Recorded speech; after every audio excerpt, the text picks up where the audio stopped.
વ્યક્તિ ઉપસ્થિત છે કે જેમને આયુર્વેદાની સાથે કામ કરતા કરતા ઘણા વર્ષોનો અનુભવ છે અને પોતે ખુદ ડોક્ટર છે, રાઈટ? તો આજે એક સિમ્પલ વસ્તુ છે, હવે એક વ્યક્તિ ડોક્ટર છે અને એમનો આયુર્વેદાનો ઘણા વર્ષોનો અનુભવ છે અને એમના પાસેથી જો વસ્તુ શીખવા મળે તો આપણા બિઝનેસમાં છે બૂસ્ટઅપ સાબિત થઈ શકે કે નહીં? Yes or no? રાઈટ? તો સૌથી હાઈ ટાઈમ છે શીખવા માટેનો, લર્નિંગ કરવા માટેનો સર જો 2 દિવસ છે આપણી પાસે. 2 દિવસની અંદર તમે ઓછા કોલ કરશો. કોઈ હવે ઘણા લોકો શું કરતા ખબર છે કે મીટિંગ ચાલુ મીટિંગ એ કસ્ટમરનો કોલ આવે તો ચાલુ મીટિંગ એ મેં જોયું કે લોકો ચાલુ મીટિંગ એ કોલમાં વાત કરે. ભાઈ તમારી પાસે 30 દિવસ છે, 30 દિવસમાં જો તમે કસ્ટમરને કોલ નથી કરી શકતા તો આ 2 દિવસમાં તમે કોલ કરીને એવા ક્યાં નારિયેળ પાડી નાખવાનો છો ભાઈ? એટલે 2 દિવસ આપણે શીખવા માટે આવ્યા છીએ તો લર્નિંગ જબરદસ્ત કરીએ તો આ પાર્ટ એકદમ જબરદસ્ત રહેવાનો છે. અને જે વ્યક્તિને ખુદ આયુર્વેદાનો આટલા વર્ષનો અનુભવ છે એ આપણને શીખવવું છે કે આ બિઝનેસની અંદર આપણે આયુર્વેદાની કઈ એવી વસ્તુ છે કે જેને લઈને વ્યક્તિને કોઈ પણ કસ્ટમર છે એને સારું રિઝલ્ટ આપી શકીએ અને એમને બેનિફિટ થાય એ વસ્તુ આપી શકીએ. તો એના માટે રેડી છો? યસ ઓર નો? એક એવા વ્યક્તિને ઇન્વાઇટ કરવા માંગીશ, પણ હા મેં તમને પહેલા કીધું હતું કે એરડિયું કોને ભાઈ ખબર છે? જેમને છે ને અઠવાડિયામાં 5 દિવસ 6 દિવસ સુધીમાં પેટને સાફ સફાઈ ના થતી હોય બરોબર, એટલે એવા કેસની અંદર ડોક્ટરને એરડિયું કન્સલ્ટ કરે કે ભાઈ તમે લઈ લો.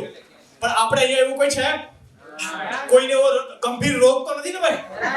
ભયંકર બીમારી હોય તો કેજો, તો આપણે ડેટોક્સ છે આપણી પાસે. કહેવાનો મતલબ શું છે? એનર્જી એવી હોવી જોઈએ. આપણા ગેસ્ટ છે સર, આપણી સાથે આવે છે, આપણા મહેમાન છે, આપણી સાથે આવી રહ્યા છે ફિઝિકલ મીટિંગની અંદર, રાઈટ? તમને લાગવું જોઈએ કે હું એક એવા લોકો સાથે બેઠો છું, એવા લોકો સાથે વાતચીત કરું છું, એક એવા યુથ સાથે વાતચીત કરું છું કે જે આવનારા ટાઈમની અંદર ઇન્ડિયાની અંદર અગર વેઇટની અંદર વેઇટ મેનેજમેન્ટમાં વેઇટ લોસ ઇન્ડસ્ટ્રીમાં અગર જો રિવોલ્યુશન થશે તો અહીંયા બેઠેલા જે લીડર્સ છે, અહીંયા બેઠેલા જે ચેમ્પિયન્સ છે એ ક્રાંતિ કરી શકશે, રાઈટ? તો એનર્જી સાથે રેડી છો? જબરદસ્ત એનર્જી સ્ટેન્ડિંગ ઓવેશન સાથે, જબરદસ્ત ક્રેકર ક્લેપિંગ સાથે હું ઇન્વાઇટ કરવા માંગીશ doctor Hiren Yagnik sir. I would like to call on stage.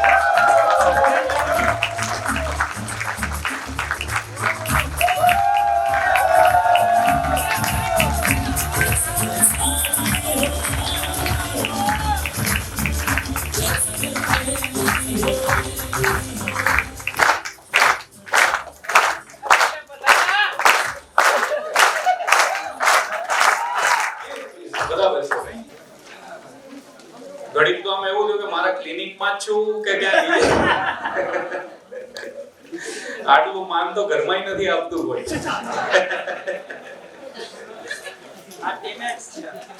એટલે આપણા એક પ્રસિદ્ધ કવિએ કીધેલું છે કે કેટલાક એવા પણ છે કવિ બંધુ મારા જે આમંત્રણ આપો છતાં ના પધારે. કેટલાક એવા પણ છે કવિ બંધુ મારા જે આમંત્રણ આપો છતાં ના પધારે. અને એક હું કે કવિતાને ખાતર રજાઓ લઉં છું કપાતે પગારે.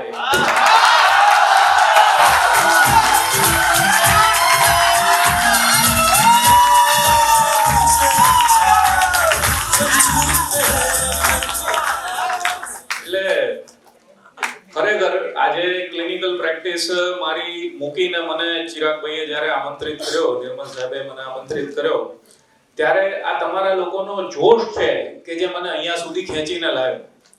કારણ કે આયુર્વેદની વાતો તો બહુ કંપનીઓ કરે છે, પરંતુ આયુર્વેદને આત્મસાત કરવું, એને પ્રેક્ટિસમાં લાવવું, એના દ્વારા લોકોના જીવનમાં રિયલ ટ્રાન્સફોર્મેશન લાવવું, એ આપણો ગોલ છે. અને આવી ડીપ વાતો કરવા માટે કોઈ તૈયાર નથી.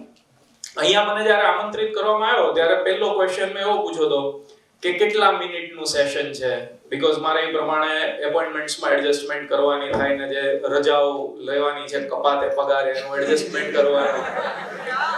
એટલે મને જવાબ એમણે એવો આપ્યો કે સાહેબ જેટલું લાંબુ સેશન તમારે લેવું હોય એમાં ટાઈમ લિમિટ નથી, બીકોઝ અહીંયા વાત ડેપ્થની છે, અહીંયા વાત ઓરિજિનાલિટીની છે, અહીંયા વાત એવી છે કે જે આપણે આગળ લોકોને સમજાવવાનું છે. Now you will be the soldiers of this divine mission. એટલે આ એક બહુ ઇમ્પોર્ટન્ટ વસ્તુ છે. આવી કેટલી કંપનીઓ હશે માર્કેટની અંદર જે આયુર્વેદના વિકાસ અને એના પ્રચાર માટે આટલી બધી કમિટેડ હોય. અને આજે આપણે જે મુદ્દો ડિસ્કસ કરવા માટે અહીંયા ભેગા થયા છીએ, જે પ્રોડક્ટ્સ મારે તમને સમજાવવાની છે, એ હું હું અહીંયા કોઈ પ્રમોશન માટે નથી આવ્યો. હું આ કંપની સાથે કોઈ બી રીતે ફોર્મલી કે ઇનફોર્મલી કનેક્ટેડ નથી. હું અહીંયા માત્ર આ પ્રોડક્ટ્સનું જે આયુર્વેદિક પાસું છે, જે એના ઇન્ગ્રેડિયન્ટ્સ છે, એની એક્ચ્યુઅલ ઇફેક્ટ્સ છે, આ પોઈન્ટ્સને સમજાવવા માટે આજે અહીંયા આવ્યો છું. આપણે આપણું સેશન સ્ટાર્ટ કરીએ અને આ એક ઓપન સેશન છે. કયા વચ્ચે બી કોઈને કોઈ ક્વેશ્ચન હોય તો એનીબડી કેન આસ્ક મી. આપણે વચ્ચે બી એનો જવાબ આપશું. આપણે છેલ્લે બી એક ક્વેશ્ચન આન્સર સેશન લેશું, પણ વચ્ચે ક્યાંય બી તમને એવું લાગે કે there is something જે મિસ થઈ રહ્યું છે, તો you all can ask me.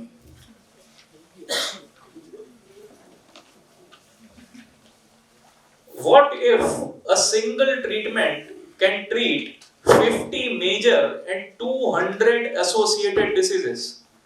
તમને કોઈ એવું કહે કે એક એવી દવાની શોધ થઈ ગઈ છે કે જેના દ્વારા તમે heart diseases, Alzheimer's, cardiac problems, kidney related issues, wound healing ની અંદર કોઈને ડિલે થતો હોય કે ઇવન સાંધાના દુખાવા કે કમરનો દુખાવો કે પીરિયડ રિલેટેડ પ્રોબ્લેમ્સ, આ બધું તમે એક જ દવાથી સોલ્વ કરી શકો, તો તમે મતલબ તમને શું લાગશે? તમને એવું ફીલ થશે કદાચ કોઈ આવી શોધ કરી હોય તો એને તો નોબેલ પ્રાઇઝ મળવું જોઈએ મેડિસિનનું નેક્સ્ટ યરનું એમ, અને એ માણસ તો તાત્કાલિક જ તે અમીર થઈ જવો જોઈએ અને he should be a billionaire. પરંતુ અનફોર્ચ્યુનેટલી આ એક ટ્રુથ છે કે એક્ચ્યુઅલી ઓબેસિટી થી 50 થી વધારે મેજર પ્રોબ્લેમ્સ થઈ શકે છે. આ જે ડેટા છે એ મારા ઘરનો ડેટા નથી. આ ડેટા જે છે એ વર્ષોના રિસર્ચ થી WHO દ્વારા પબ્લિશ કરવામાં આવેલો ડેટા છે. આ નેટ ઉપર અવેલેબલ છે. આના ઉપર બહુ બધા રિસર્ચ પેપર્સ મલ્ટિપલ ડિફરન્ટ યુનિવર્સિટીઝે રજૂ કરેલા છે. પણ અત્યારે ઓબેસિટીની તમે જો વાત કરો તો એની જે કંઈ બી દવાઓ માર્કેટની અંદર અવેલેબલ છે, આ બધી દવાઓ માત્ર એક જ પર્પસથી અવેલેબલ છે કે ઓબેસિટીના માર્કેટને એક્સપ્લોઇટ કરીને એના પૈસા કેવી રીતે બનાવવા. This is the only goal. કોઈને ક્યોર આપવામાં રસ નથી. કોઈ બી વ્યક્તિ એવું નથી ઈચ્છતું કે ઓબેસિટી દ્વારા જે ડાયાબિટીસ થાય છે એનો આપણે ક્યોર કેવી રીતે આપીએ, કે ઓબેસ વ્યક્તિની જે સાયકોલોજી છે. સી એક હમણાં ચિરાગભાઈ સાથે બહુ સરસ ડિસ્કશન થઈ. આયુર્વેદની અંદર ચરક સંહિતા એક ગ્રંથ છે, એની અંદર સૂત્રસ્થાન એટલે એનું જે ફર્સ્ટ પાર્ટ હોય એમાં 21મો અધ્યાય છે જેનું નામ છે અષ્ટનિંદિતીય અધ્યાય. એમાં એક દિવસ આચાર્ય પુનર્વસુ આત્રેય એમના 6 શિષ્યોની સાથે બેઠા હતા ગંગા નદીના કિનારે, અને અગ્નિવેશ નામના શિષ્યએ એવું કીધું કે ગુરુજી, આપણે પરમાર્થનું કાર્ય કરવા માટે બેઠા છીએ તો આપણે એ કાર્ય કઈ રીતે કરવું જોઈએ? એટલે ગુરુજી જવાબ આપે છે કે આપણે 8 પ્રકારના લોકોની ટ્રીટમેન્ટ નહીં કરવી જોઈએ. એમાં પહેલા વ્યક્તિ જે છે એ સ્થૂળ લોકો છે. સ્થૂળ લોકોની ટ્રીટમેન્ટ નહીં કરવી જોઈએ. એટલે અગ્નિવેશને બહુ આશ્ચર્ય થાય છે કે આવું કેમ કહે છે એમ? આપણે તો પરમાર્થનું કાર્ય કરવા બેઠા છીએ અને આપણે તો ઋષિ છીએ, તો સ્થૂળ લોકોની ટ્રીટમેન્ટ કેમ નહીં કરવાની? જાડા માણસોને શું? એટલે ગુરુજી કહે છે કે હાથે કરીને જાડા થયા છે. તમે એવા રોગની ટ્રીટમેન્ટ કરી શકો જે રોગ બહારથી આવ્યો છે. તમને કદાચ ઇન્ફેક્શન થઈ ગયું, તમને કોઈ બેક્ટેરિયાનું ઇન્ફેક્શન થઈ ગયું, બેક્ટેરિયા તમારા શરીરમાં ક્યાંયથી ઘૂસી ગયો ખોરાક દ્વારા કે બાય એની અધર મીન્સ, તો તમે એની ટ્રીટમેન્ટ કરો. જે રોગને ઉત્પન્ન તમે કરેલો છે એ રોગની ટ્રીટમેન્ટ કેવી રીતે હું કરું અને હું શું કામ કરું? એટલે પછી પુનર્વસુ આત્રેયને અગ્નિવેશ પૂછે છે કે નહીં ગુરુજી, તો બી થોડુંક અમને સમજાવો કે Y this is the thing. એટલે એના પછી પુનર્વસુ આત્રેય એના ઉપચારો બી આપે છે. આયુર્વેદની અંદર સ્થૂળતા નિવારણ પાછળ જે સાયકોલોજીકલ ફેક્ટર્સ થી લઈને, જે મેટાબોલિઝમ થી લઈને, જે બોડીમાં એક્યુમ્યુલેટેડ ટોક્સિન્સ થી લઈને જે બધી વસ્તુઓ છે એનું ડિટેલ ડિસ્ક્રિપ્શન આપણને સંહિતાઓમાં મળે છે. પરંતુ અનફોર્ચ્યુનેટલી અત્યાર સુધી માર્કેટની અંદર એવી કોઈ ડેડિકેટેડ પ્રોડક્ટ નથી કે જે આ બધી વસ્તુને એક જ જગ્યાએ એક જ સ્થાન ઉપર લાવી અને એના ટ્રીટમેન્ટ માટે કોઈ એફર્ટ કર્યો હોય એવી કોઈ પ્રોડક્ટ અત્યાર સુધી અવેલેબલ નહીં હતી.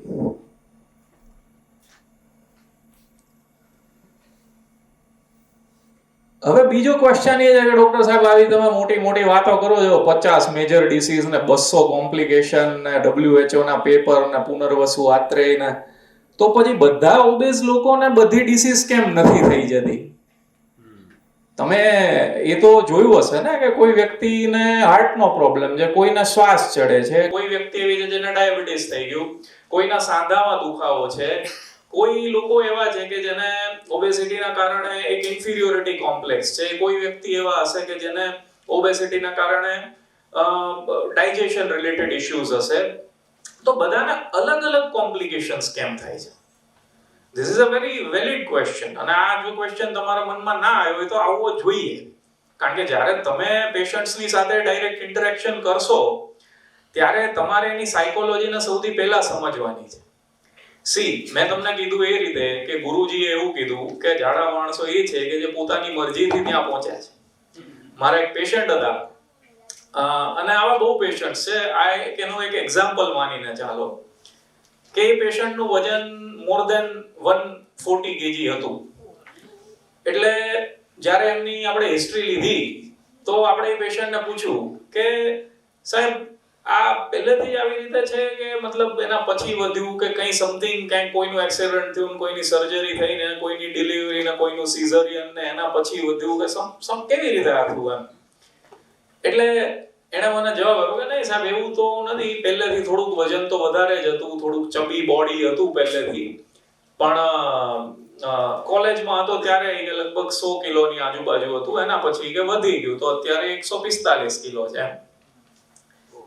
હવે એનો મતલબ એવો છે કે એને 100 કિલોથી નીચે વજન યાદ જ નથી. This is the point.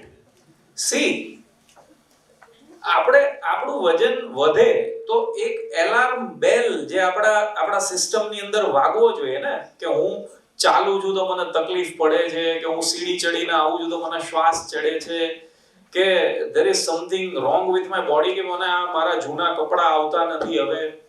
આ એલાર્મ બેલ્સ વાગવા જોઈએ. somehow જો એ સિસ્ટમ ડિસેબલ થઈ જાય તો એના કારણે આ પ્રોબ્લેમ જે છે એ વધારે મેગ્નિફાઈ થઈને થતો હોય છે. અને અત્યારે સોસાયટી એવી થઈ ગઈ છે કે અત્યારે તો બોડી શેમિંગનો ને એના જમાનામાં તો જો તમે જેન્યુઇન કન્સર્ન બી કોઈના ઉપર તમે કરશો તો એને બી લોકો નેગેટિવલી લેતા હોય છે.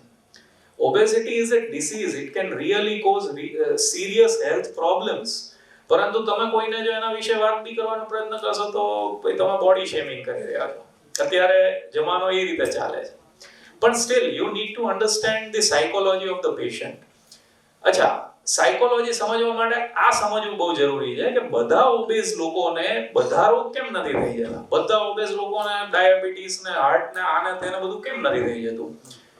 આ આયુર્વેદ સિવાય કોઈ સાયન્સમાં આ વસ્તુનો જવાબ આપવામાં આવેલો નથી. જવાબ શું છે?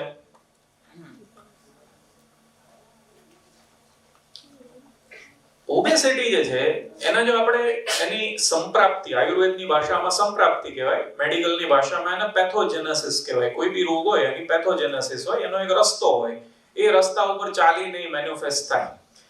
આચાર્ય સુશ્રુત એવું કહે છે કે જ્યારે રોગ થઈ જાય ને એ તો છેલ્લું સ્ટેજ છે. એની પહેલા એના 5 સ્ટેજીસ હોય, એમાંથી થઈને એ રોગ ત્યાં સુધી પહોંચે. એટલે તમે એમ કહો ને કે સાહેબ હજી તો હમણાં જ ડાયાબિટીસ થયું છે, તો એ હમણાં ડાયાબિટીસ થતા પહેલા 5 સ્ટેજ એના નીકળી ગયા, જે તમારા ધ્યાનમાં ક્યારેય ના આયા, એના કારણે તમને તકલીફ થઈ છે, અને એ તકલીફની અંદર તમે એ બધું એક્યુમ્યુલેશન કર્યું અને એના કારણે તમને પ્રોબ્લેમ થયો છે. એટલે આયુર્વેદ પ્રમાણે જોવા જઈએ તો શરીરની અંદર 3 એવા દોષ છે કે જેના કારણે આપણા શરીરમાં રોગની ઉત્પત્તિ થાય. આ 3 દોષને આપણા શરીરના 3 સ્તંભ પણ કહેવામાં આવેલા છે. આ 3 પ્રકારની એનર્જીસ છે કે જેના દ્વારા શરીરની અંદર કુદરતી જે ક્રિયાઓ ચાલવી જોઈએ એ ચાલે. સરળ ભાષામાં સમજાવીએ તો વાયુ એક એવી એનર્જી છે જે મૂવમેન્ટ સાથે રિસ્પોન્સિબલ છે. તમે ચાલો છો, તમે વિચારો છો, તમે કોઈ બી વસ્તુ તમારા બોડીમાં મૂવ કરે છે, તમારા આંતરડાની મૂવમેન્ટ છે, તમારા જોઈન્ટ્સની મૂવમેન્ટ છે, તમારા વિચારોની મૂવમેન્ટ છે, આ તમામ પ્રકારની મૂવમેન્ટ્સ જે ઊર્જા દ્વારા થાય એને વાયુ કહેવાય. એટલે જ તે આપણે કોઈ માણસ મરી જાય તો એને એવું કહેવામાં આવે કે એના પ્રાણ જતા રહ્યા, બીકોઝ એના મૂવમેન્ટ્સ સીઝ થઈ ગઈ, અટકી ગઈ. તમામ પ્રકારની ઇવન બ્લડની મૂવમેન્ટ બી અટકી ગઈ, હાર્ટની મૂવમેન્ટ બી અટકી ગઈ. પ્રાણ ઇઝ અ સિનોનિમ ફોર વાયુ. એને વાત દોષ બી કહેવાય. તો વાત ઇઝ એન એનર્જી કે જેના દ્વારા આપણા શરીરની અંદર મૂવમેન્ટ્સ ચાલે છે. ધ સેકન્ડ એનર્જી ઇઝ પિત્ત દોષ, જે બાયોકેમિકલ એક્ટિવિટીઝની સાથે જોડાયેલી છે. બાયોકેમિકલ એક્ટિવિટીઝ એટલે શું? તો આપણા શરીરની અંદર લીવરની અંદર 1200 પ્રકારની એક્ટિવિટી થાય. આપણું લીવર જે છે એ 1200 ડિફરન્ટ ફંક્શન્સ કરે છે. આપણી કિડની જે છે એ ખાલી યુરિન બનાવે છે એવું નહીં, પણ એની અંદર કેટલા બધા હોર્મોન્સ બને છે. આપણી ફાઇટ એન્ડ ફ્લાઇટની જે સિસ્ટમ છે એ કિડનીના હોર્મોન્સ દ્વારા ચાલે છે. આપણા શરીરમાં એક સ્પ્લીન નામનું ઓર્ગન છે જે બ્લડની સાથે વર્ક કરતું હોય છે. આ બધી બાયોકેમિકલ એક્ટિવિટીઝ જે દોષ દ્વારા ચાલે એ દોષને પિત્ત કહેવાય. અમારા એક ડોક્ટર હતા, એ બહુ સરસ ભાષામાં કહેતા કે જે પિતાના કાર્ય છે ને પિત્ત કરે. હવે પિતાના કાર્ય એટલે શું? તો કે એ ઘરની અંદર એક એનર્જી લાવે, એક ડોમિનન્સ લાવે, એનો એક ઓરા હોય, એનો એક ફાયરી એલિમેન્ટ હોય, એનાથી બધાને બીક લાગે. આ બધી વસ્તુ જે છે એ પિત્ત કરે. ત્રીજો જે દોષ ને મોર રિલેવન્ટ ટુ ધ ઓબેસિટી, એ કફ દોષ છે. કફ દોષ એટલે શું? આપણને ખાલી કફ થઈ જાય એ કફ છે ના. શરીરમાં કોઈ બી એવું કેમિકલ કે જે એક ક્રિયામાં પાર્ટ નથી લેતું પણ એના વગર એ ક્રિયા થઈ ન શકે, એને કફ કહેવાય. યસ, ઉદ્દીપક ટાઈપ કહી શકીએ આપણે એને. એક એ રીતની એક્ટિવિટી કહી શકીએ કે એના વગર એ ના થાય. જેમ કે આપણા સાંધાની અંદર ચિકાશ હોય છે. એ ચિકાશ ને કારણે આપણા સાંધામાં મૂવમેન્ટ થાય ના. આપણો સાંધો તો જે એના જે બે બોન્સ હોય એ બોન્સની મૂવમેન્ટ થાય, એનાથી આપણો સાંધો હલે છે. પણ જો એ ચિકાશ ત્યાંથી હટી જાય તો સાંધો કોલેપ્સ થઈ જાય, તરત જ તમારું મૂવમેન્ટ બંધ થઈ જાય, ઇમિડિયેટલી બંધ થઈ જાય. આપણા ફેફસાની અંદર જે કફ છે એ આપણા ફેફસાને કન્ટિન્યુઅસલી મોઇસ્ટ રાખવાનું કામ કરે છે. તો જો એ મોઇસ્ચર ત્યાં ના હોય તો આપણું લંગ્સ ઇમિડિયેટલી કોલેપ્સ થઈ જાય. આપણા મોઢાની અંદર લાળ છે, અત્યારે હું બોલી રહ્યો છું તો મારી સલાઇવરી ગ્લેન્ડ્સ કન્ટિન્યુઅસ લાળ સિક્રીટ કરી રહી છે. વાય? બીકોઝ અધરવાઇઝ મોઢું તરત સુકાઈ જાય. આપણા નાકની અંદર, આપણા બોડીની અંદર અનેક જગ્યાએ એવા ફ્લુઇડ્સ છે કે જે પેસિવલી એ પ્રોસેસમાં પાર્ટ લે છે. હવે જો આ ફ્લુઇડ્સનું એક્યુમ્યુલેશન થઈ જાય તો જ્યારે એનું એક્યુમ્યુલેશન થવાનું ચાલુ થશે ત્યારે શરીર વધતું જશે. એટલે જે ફ્લુઇડ્સ કોઈ પણ પ્રકારની ફિઝિયોલોજીકલ એક્ટિવિટીમાં પાર્ટિસિપેટ નથી કરતા પણ એના વગર એક્ટિવિટી થાય નહીં, એવા ફ્લુઇડ્સને કફ કહેવાય. અને એ કફ જ્યારે વધે ત્યારે મંદાગ્નિ ઉત્પન્ન થાય. મંદાગ્નિ એટલે શું? તમે કહેશો કે ભાઈ ઉલટાનું જે લોકો સ્થૂળ હોય એ લોકોને તો વધારે ભૂખ લાગતી હોય કે વધારે એ લોકોની એપેટાઇટ હોય, તો મંદાગ્નિ આમાં ક્યાંથી આવી? મંદાગ્નિ એટલે જઠરાગ્નિ ઓછી થઈ જાય, ડાયજેસ્ટિવ ફાયર ઓછી થઈ જાય, અથવા તો ઓછી ભૂખ લાગે. મંદાગ્નિનો અહીંયા જે મીનિંગ છે એ થોડો ડીપ મીનિંગ છે. આપણે જે ખોરાક ખાઈએ છે એનું ડાયજેશન જઠરાગ્નિ અથવા ડાયજેસ્ટિવ ફાયર દ્વારા થાય. આપણા જઠરમાં ખોરાક 3 કલાક સુધી પડ્યો રહે અને એના પછી એ સ્મોલ ઇન્ટેસ્ટાઇનમાં જાય, ત્યાં એનું ફરીથી ફર્ધર ડાયજેશન થાય ને then it gets absorbed in our body. કફ જ્યારે વધે ત્યારે મેટાબોલિઝમની ક્રિયા સ્લો થઈ જાય. મેટાબોલિઝમ એટલે શું? તો જે આપણો ખોરાક છે એનું આપણું શરીર 3 મેજર કમ્પોનન્ટ્સમાં રૂપાંતરણ કરશે. એ છે કાર્બોહાઈડ્રેટ, ફેટ અને પ્રોટીન. કાર્બોહાઈડ્રેટ, ફેટ અને પ્રોટીન. આમાંથી જે કાર્બોહાઈડ્રેટ અથવા શુગર છે એને ફર્ધર શરીર ફેટમાં કન્વર્ટ કરીને સ્ટોર કરી શકે છે. એટલે જો તમે વધારે માત્રામાં કાર્બોહાઈડ્રેટનું સેવન કરો છો તો એનું કન્વર્ઝન બી આગળ ફર્ધર જતા ફેટમાં થશે. હવે અનફોર્ચ્યુનેટલી જ્યારે તમારી મેટાબોલિક ફાયર સ્લો હોય, તમારું મેટાબોલિઝમ છે એ હેમ્પર્ડ હોય, ત્યારે આ પ્રોસેસ વધારે થવાની. એટલે એક વખત તમારું એક લેવલથી વધારે વજન વધી ગયું, એના પછી વજનને વધવા માટે ખોરાકની જરૂર જ નથી. જેટલો ઓછો ખોરાક તમે લેશો એના અનુપાતમાં, હમણાં અમે લોકો જ્યારે નીચે ટી બ્રેકમાં હતા તો એક સરસ વાત થઈ કે ખાવા પીવાથી વજન વધતું જ નથી સાહેબ. રાઈટ? તો ખાવા પીવાથી વજન વધતું જ નથી. હવે આપણા ઘરમાં પાણી આવે છે, એ પાણી કાલ નથી આવવાનું એવી આપણને ખબર પડી જાય તો આપણે સૌથી પહેલા શું કરીએ? પહેલા પાણી ભરી લઈએ. ટાંકીમાં ભરી લઈએ, ડોલમાં, જેમાં આપણે વાપરવાના નથી, આપણને ખબર છે કે આ તો વપરાવાનું જ નથી, તોય ભરી લઈએ. Same applies to your body also. તમારા શરીરને એકવાર ખબર પડી ગઈ ને કે આ ઓછું ખાવાના છે, એટલે એ ભેગું કરવાનું ચાલુ કરી દે છે. however small quantity you take, તમારું જે શરીર છે એને ગેધર જ કરતું જશે. અને આપણે આવા સમાચારો રોજ સાંભળીએ છીએ. સિદ્ધાર્થ શુક્લાની જ્યારે ડેથ થઈ ત્યારે ખબર પડી કે ભાઈ એ ક્રેશ ડાયટિંગ ઉપર હતો ને વર્કઆઉટ કરતો હતો ને ભૂખ્યો રહીને તે વર્કઆઉટ કરતો હતો ને he was on intermittent fasting. Doctor હાથીનો જે રોલ કરતા હતા એમનું 245 kg વજન હતું, 46 વર્ષની ઉંમરે એમની ડેથ થઈ ગઈ હતી. Why? Because of crash diet. એવા કેટલા બધા એક્ઝામ્પલ્સ છે કે જે લોકો પ્રોપર ડાયટિંગ ઉપર હતા, ડાયટિશિયનની સલાહ લેતા હતા, ડોક્ટર્સના કોન્ટેક્ટમાં હતા, એના પછી ડેથ થઈ ગઈ. શું કામ? કારણ કે આયુર્વેદનો પહેલો સિદ્ધાંત એવો છે કે અતિ સર્વત્ર વર્જયેત. અતિની કોઈ ગતિ નથી. એટલે અતિશય ભૂખ્યા રહેવું એ બી મારો માર્ગ નથી અને અતિશય ખાવું એ બી મારો માર્ગ નથી. આવું ગીતાના 6થા અધ્યાયમાં ભગવાન શ્રી કૃષ્ણએ કીધેલું છે. એટલે આ પહેલો નિયમ છે કે જ્યારે તમે કોઈ બી વ્યક્તિને ઓબેસિટી માટે ટ્રીટમેન્ટ સજેસ્ટ કરો છો તો પહેલો નિયમ એ છે કે એની લાઈફસ્ટાઈલમાં બહુ રેડિકલ ચેન્જીસ નહીં થવા જોઈએ. તમે ક્યાંથી ઇમ્પ્રુવમેન્ટ આપી શકો એવું છો એ કરવું જોઈએ. હવે આયુર્વેદ એવું કહે છે કે તો પછી જે આપણે વાત કરતા હતા કે બધા કોમ્પ્લિકેશન્સ બધા ઓબેસ લોકોને કેમ નથી થતા, એનું કારણ બહુ સિમ્પલ છે કે દરેક લોકોની પ્રકૃતિ અલગ અલગ હોય. પ્રકૃતિ પ્રમાણે આપણું શરીર જે છે એ કાર્ય કરે. હવે પ્રકૃતિ એટલે શું? પ્રકૃતિ એટલે પ્રકૃતિ. આપણે ગુજરાતી ભાષામાં પ્રકૃતિ શબ્દનો કેવી રીતે ઉપયોગ કરતા? પ્રકૃતિ એટલે નેચર અથવા તાસીર અથવા તો તમારી જે બોડી ટાઈપ તમે કહી શકો, બોડી કોન્સ્ટિટ્યુશન તમે કહી શકો. તમે એને એવી રીતે કહી શકો કે ભાઈ આ એક ભગવાન દ્વારા આપવામાં આવેલી એક ગિફ્ટ છે. આપણો જ્યારે જન્મ થાય ત્યારે આપણા શરીરમાં પંચ મહાભૂતોમાંથી જે મહાભૂતનું પ્રમાણ વધારે હોય એ આપણી પ્રકૃતિ બની જાય. એટલે વાયુ અને આકાશ મહાભૂતનું પ્રમાણ વધારે હોય તો આપણને વાયુની પ્રકૃતિ મળે. જ્યારે અગ્નિ તત્વની પ્રધાનતા હોય તો આપણને પિત્તની પ્રકૃતિ મળે. અને જ્યારે જલ અને પૃથ્વી મહાભૂતની પ્રધાનતા હોય ત્યારે આપણને કફની પ્રકૃતિ મળે. જે આ મહાભૂતોના લક્ષણો છે એ જ તે આનું કારણ છે પ્રકૃતિ બનવાનું. હવે આવી 7 પ્રકારની પ્રકૃતિ હોય: વાતજ, પિત્તજ, કફજ, વાત પિત્તજ, પિત્ત કફજ, કફ વાતજ અને ત્રિદોષજ. આ 7 પ્રકારની પ્રકૃતિઓ છે.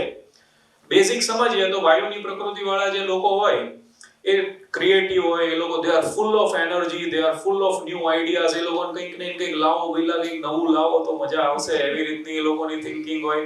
એ લોકોનું મગજ સતત ચાલ્યા કરે. એ લોકો ખૂબ ઓછી ઊંઘ લે. એ લોકોના શરીરની અંદર બી તમને એક સતત મૂવમેન્ટ જોવા મળે. એ લોકોના થોટ્સ બી બહુ ફાસ્ટ ચાલે. પણ એ લોકોનું ફોકસ બહુ શોર્ટ ટાઈમ માટે હોય. એ લોકો ઘડીક આ બાજુ ઘડીક આ બાજુ, હવે આ મૂકી દો, હવે આ કરીએ, હવે આમાં રસ નથી, હવે આ ઓલું લઈ આવો નવું. એ લોકોનો આ રીતની મેન્ટાલિટી હોય. એ લોકો માયુસ બહુ ઝડપથી થઈ જાય, દુખી બહુ ઝડપથી થઈ જાય. એ લોકો panic, anxiety, because they give there ફુલેસ્ટ. મારી હમણાં ચિરાગભાઈ સાથે 2 દિવસ પહેલા જ વાત થઈ તો હું એમને કહેતો હતો કે આના એક્ઝામ્પલ્સ તો મહાભારતમાં બી છે.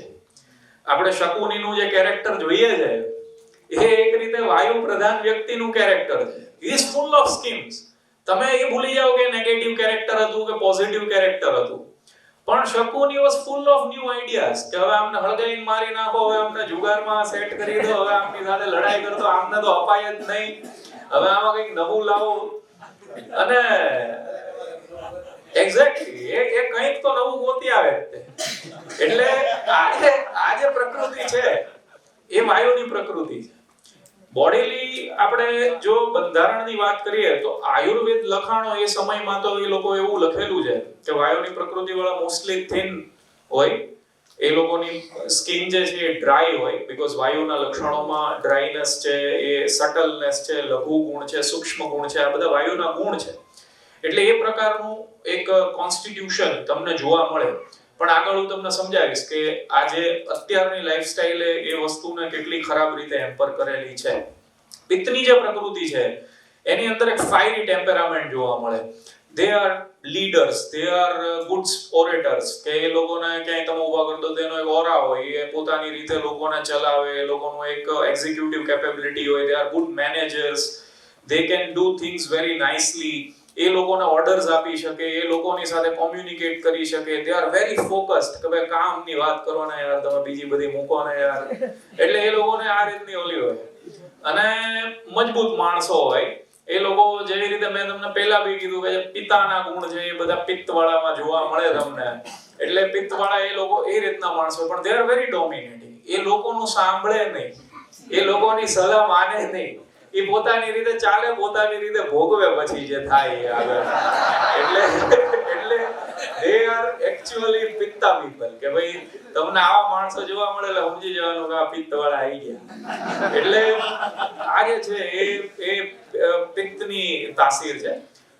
Digestion related problems, metabolism related problems, hormonal problems, આપણે કહીએ તો આંખ, memory, hair fall related problems તમને પિત્તવાળા લોકોમાં બહુ વધારે જોવા મળે. બોડીલી કોન્સ્ટિટ્યુશન ની વાત કરીએ તો middle body weight, middle height, આ તમને પિત્તવાળા લોકોમાં જોવા મળે. એ લોકોનો જે કલર હોય એ થોડો તામ્ર વર્ણ, આપણે જેને કહી શકીએ કોપરી ટેક્સચર તમને જોવા મળે. આ પિત્તના લક્ષણોની અંદર આવે છે અને એ પિત્તની પ્રકૃતિ છે. કફની જે પ્રકૃતિ છે, which is more relevant to our topic, એની અંદર તમને સૌથી વધારે સ્થૂળતા જોવા મળે. આશ્ચર્યની વાત એ છે કે આયુર્વેદની અંદર કફની પ્રકૃતિને શ્રેષ્ઠ પ્રકૃતિ ગણેલી છે.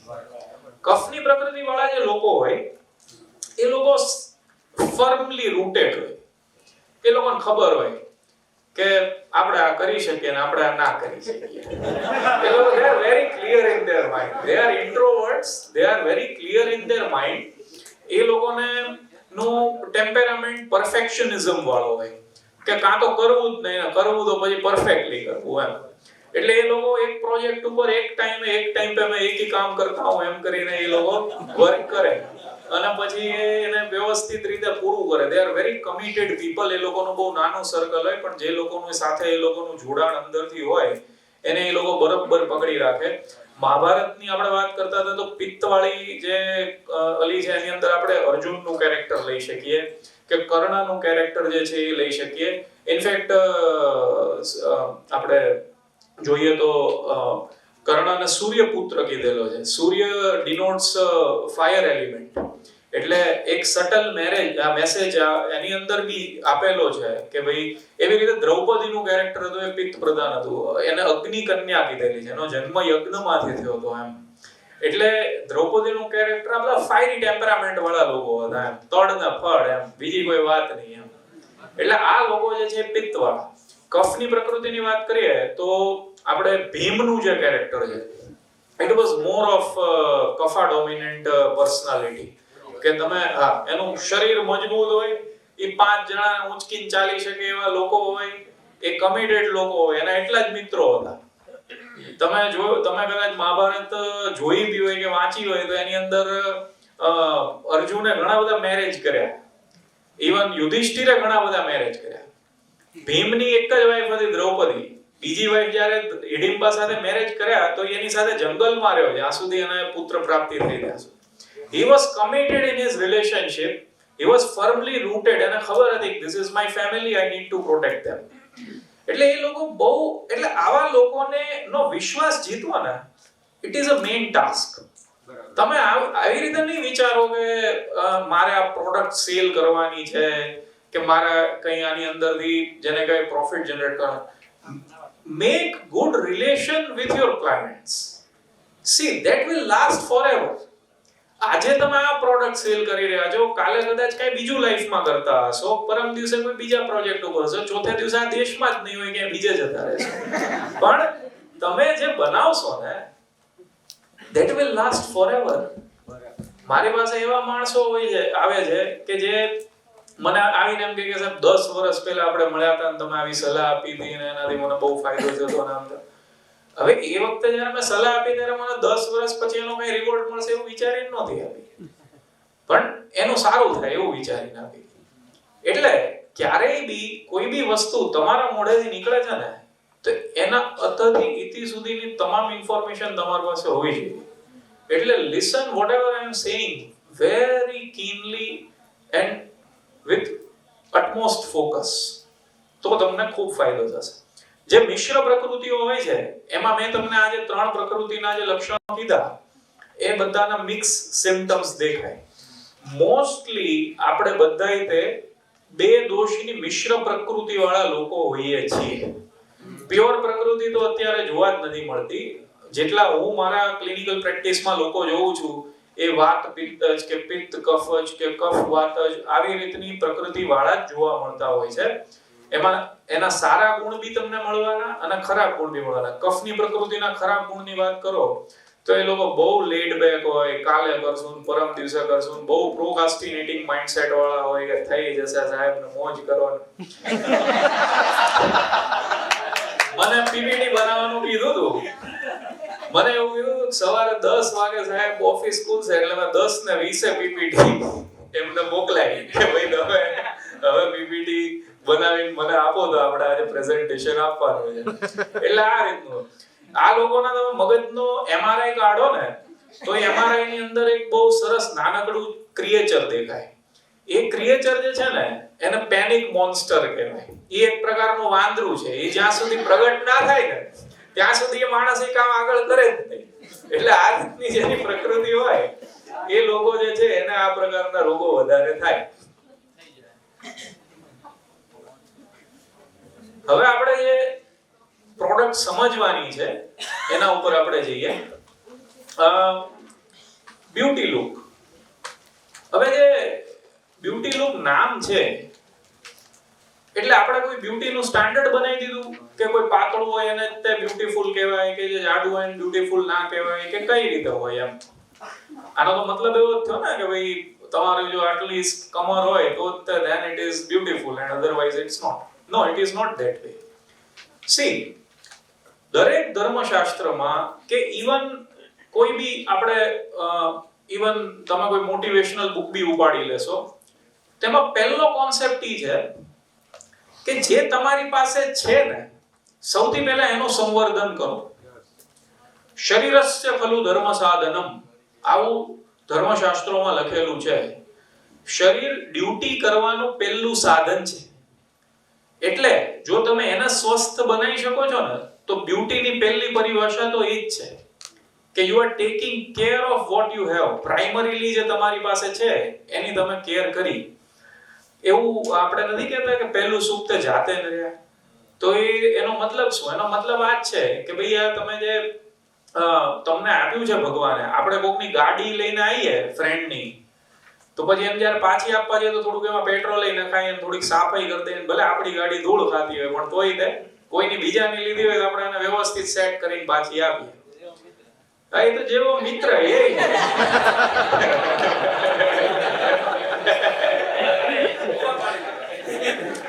પણ આપણે ભગવાને જે શરીર આપ્યું છે ને એ જ્યારે આપણે એને પાછું ધરવા જશું ને ત્યારે આપણે એની પથારી ફેરવીને પાછું આપણે આપીએ છીએ.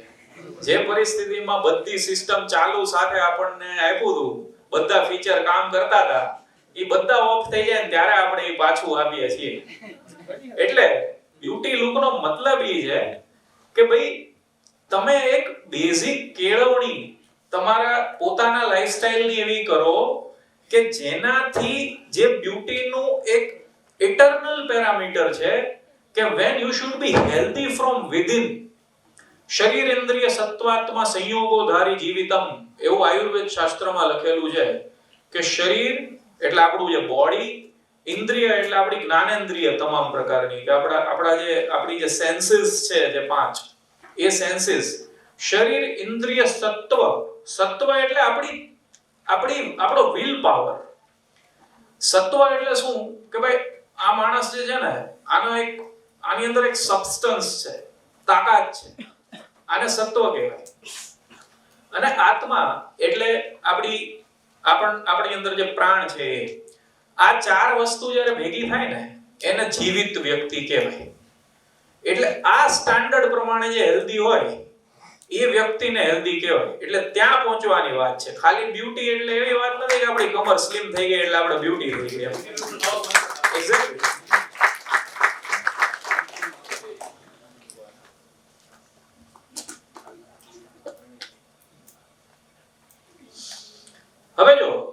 આપણી જે પ્રોડક્ટ છે એના વિશે તો આપણને ખબર જ છે કે આની અંદર 3 આપણે ટેબ્લેટ ફોર્મની અંદર ઔષધિઓ આપેલી છે, જેમાં પહેલી ટેબ્લેટ છે આપણે સવારે લેવાની છે, બીજી છે એ બપોરે લેવાની છે, ત્રીજી જે છે એ આપણે સાંજે લેવાની એટલે રાત્રે લેવાની છે. બપોરે એટલે એનો મતલબ છે કે જે વચ્ચે જે એક ગેપ આવે છે, જે આપણે એવું કહી શકીએ કે ત્રણેય વચ્ચે આપણે 6 કલાક અથવા 8 કલાકના ગેપથી આપણે આ 3 પ્રોડક્ટનો યુઝ કરવાનો છે, રાઈટ? તો એની પાછળનું લોજિક શું છે? તો લોજિક એવું છે કે જ્યારે આપણે સૂઈને ઉઠીએ છીએ ને ત્યારે આપણને જેને કહેવાય કે એનર્જીની પુષ્કળ જરૂર હોય. આપણા શરીરને એક સ્ટાર્ટઅપ એનર્જી જોઈએ, આપણા હાર્ટ બીટ્સ વધે, આપણું જે મેટાબોલિઝમ જે છે એ મેટાબોલિઝમ થોડુંક જે રાત્રે સ્લો થઈ ગયું હોય એ ધીરે ધીરે ઉંચકાવાનું ચાલુ થઈ જાય. આપણું બોડી જે છે એ કેલરીની ડિમાન્ડ કરે. એટલે સવારે ઉઠીએ ત્યારે આપણને એમ થાય કે ભાઈ ચા આપે તો મજા આવે, કે થોડોક નાસ્તો કરીએ, કે આપણને ભૂખ લાગવાની ચાલુ થાય. આપણા બોડીની અંદર એ બધી જે આપણી બાયોકેમિકલ એક્ટિવિટી, આપણી જે સિર્કેડિયન સાયકલ જેને અમે મેડિકલની ભાષામાં કહીએ, એ એક્ટિવેટ થઈ જાય. એટલે આ જે વસ્તુ છે ને એ બેઝિકલી એ વખતે જે કફનું પ્રમાણ છે એને મિટિગેટ કરવા માટે આ બ્યુટી લુક 1 નો આપણે ઉપયોગ કરતા હોઈએ છીએ, જે તમારા મેટાબોલિઝમના રેટને વધારશે. there is something called base metabolism rate. જે તમારો એક બેઝ મેટાબોલિઝમ રેટ છે. તમે કહો કે ભાઈ અમુક જણા તો બેઠા તે કામ કરતા હોય તોય એમનું કઈ શરીર વધતું નથી, અમે તો આટલું કામ કરીએ છીએ તોય અમારું શરીર વધી જાય છે. તો કેમ એવું થાય છે? તેનું રીઝન એ છે કે જે લોકોનું બોડી નથી વધતું એ લોકોનો જે રેસ્ટિંગ મેટાબોલિઝમ રેટ છે ને એ વધારે હાઈ છે. જો રેસ્ટિંગ મેટાબોલિઝમ રેટ વધે તો તમારું શરીર જ્યારે નિષ્ક્રિય છે ત્યારે બી વધારે કેલરીઝ બર્ન કરશે. બાકી તો તમે હમણાં નેટ ઉપર જઈને સર્ચ કરી લો કે તમે 1 કિલોમીટર રન કરો તો કેટલી કેલરી બર્ન થાય? Hardly 100, 150, 200, 300 calorie, not more than that. એક કેળું માણસ ખાય ને એમાં 108 કેલરી હોય. એટલે તમે જે ખોરાક લ્યો છો એમાં તો થાઉઝન્ડ્સ ઓફ કેલરી તમને મળે છે. હવે આવો ખોરાક માણસ જનરલી દિવસમાં 3 વાર લેતો હોય અને એની સામે વર્કઆઉટના નામે મીંડું. એટલે એ રીતે તમે જુઓ તો જો તમારો બેઝ મેટાબોલિઝમ રેટ અથવા રેસ્ટિંગ મેટાબોલિઝમ રેટ વધારે નથી તો તમે ક્યારેય તે ઓબેસિટીના ચક્રવ્યૂહમાંથી બહાર આપી શકવાના નથી. આ તમે યાદ રાખજો. એટલે સવારે એ વસ્તુ યાદ કરાવવા માટે પહેલી પ્રોડક્ટ આ છે કે જેને આપણે ચૂકવાની નથી. હવે ઈ કામ આ કરે કઈ રીતે? એમ હું કહી દઉં એટલે કરી નાખે તો ના. હવે આની અંદર જે ઇન્ગ્રેડિયન્ટ્સ છે એના ઉપર આપણે થોડો પ્રકાશ પાડીએ કે અનાનસ, બ્રાહ્મી, ગળો, ગંઠોડા પાવડર, કાલી મિર્ચ, કોકમ, મેથી બીજ, નસોતર, કુવારપાઠું, શંખપુષ્પી, વાવડિંગ, ત્રિફળા, શુદ્ધ શિલાજીત, શુદ્ધ ગુગળ, સૂંઠી, મોથા અથવા મુસ્તા અને લીંબુ. આટલી વસ્તુ આની અંદર પડે. આપણે થોડું ડેપ્થમાં સમજશું. કોઈને કોઈ એમાં ક્વેશ્ચન હશે તો ડેફિનેટલી પૂછી શકે છે. કંટાળો આવતો હોય કોઈ પૂછી શકે કંઈક તો વાર્તા કહો તો મને વાર્તાઓ ઘણી આવડે છે તો એવું કંઈક વચ્ચે નાખશું. મેં કોઈ સ્પીચ તૈયાર નથી કરી. આ ડાયરી તો ખાલી સારું લાગે એટલે હાથમાં રહી ગઈ છે.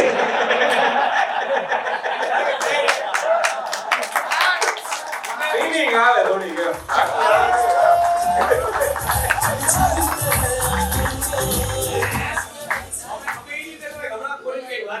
અરે ના ના હોય કે ઈ તો એ સારું લાગે એમ કોકને લાગે ના વિદ્વાન માણસ આવ્યા છે.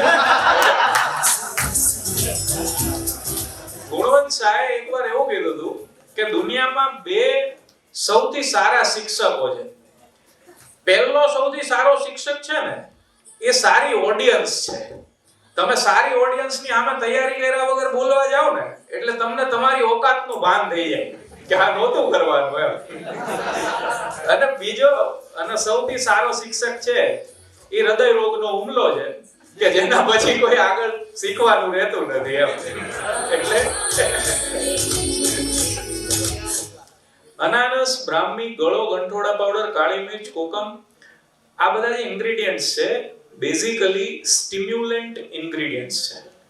કોઈ બી બોડીની સિસ્ટમને જ્યારે તમારે હેક કરવી હોય ત્યારે તમારે સેલની અંદર જે તમારું પાવર હાઉસ છે જેને આપણે માઇટોકોન્ડ્રિયા અથવા ગુજરાતીમાં કણાભ સૂત્ર કહીએ છીએ એ વસ્તુને સ્ટિમ્યુલેટ કરવી પડે. તમારું બોડી કેલરીઝ ત્યાંથી બર્ન કરવાનું છે.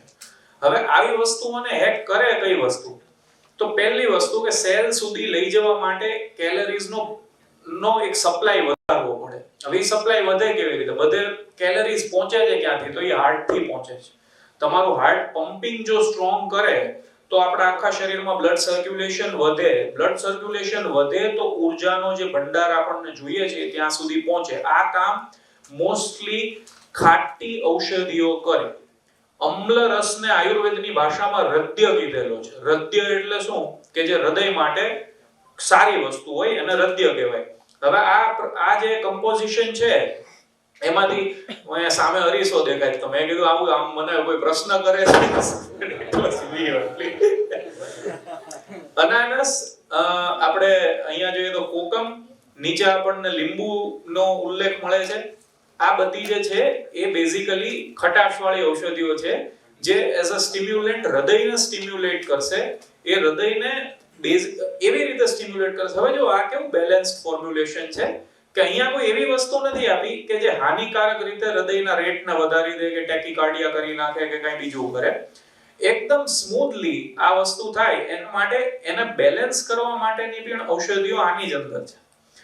તો અનાનસ, કોકમ અને લીંબુનું કામ જે છે એ આ કમ્પોઝિશનની અંદર આ છે હાર્ટ સ્ટિમ્યુલન્ટ તરીકે.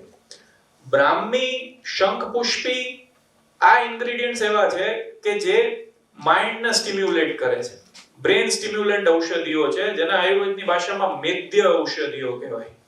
જ્યારે તમે એક્ટિવ ફિઝિકલી છો તો ત્યારે તમારું મન બી એની સાથે તાલમાં તાલ મિલાવીને ચાલવું ખૂબ ઇમ્પોર્ટન્ટ છે.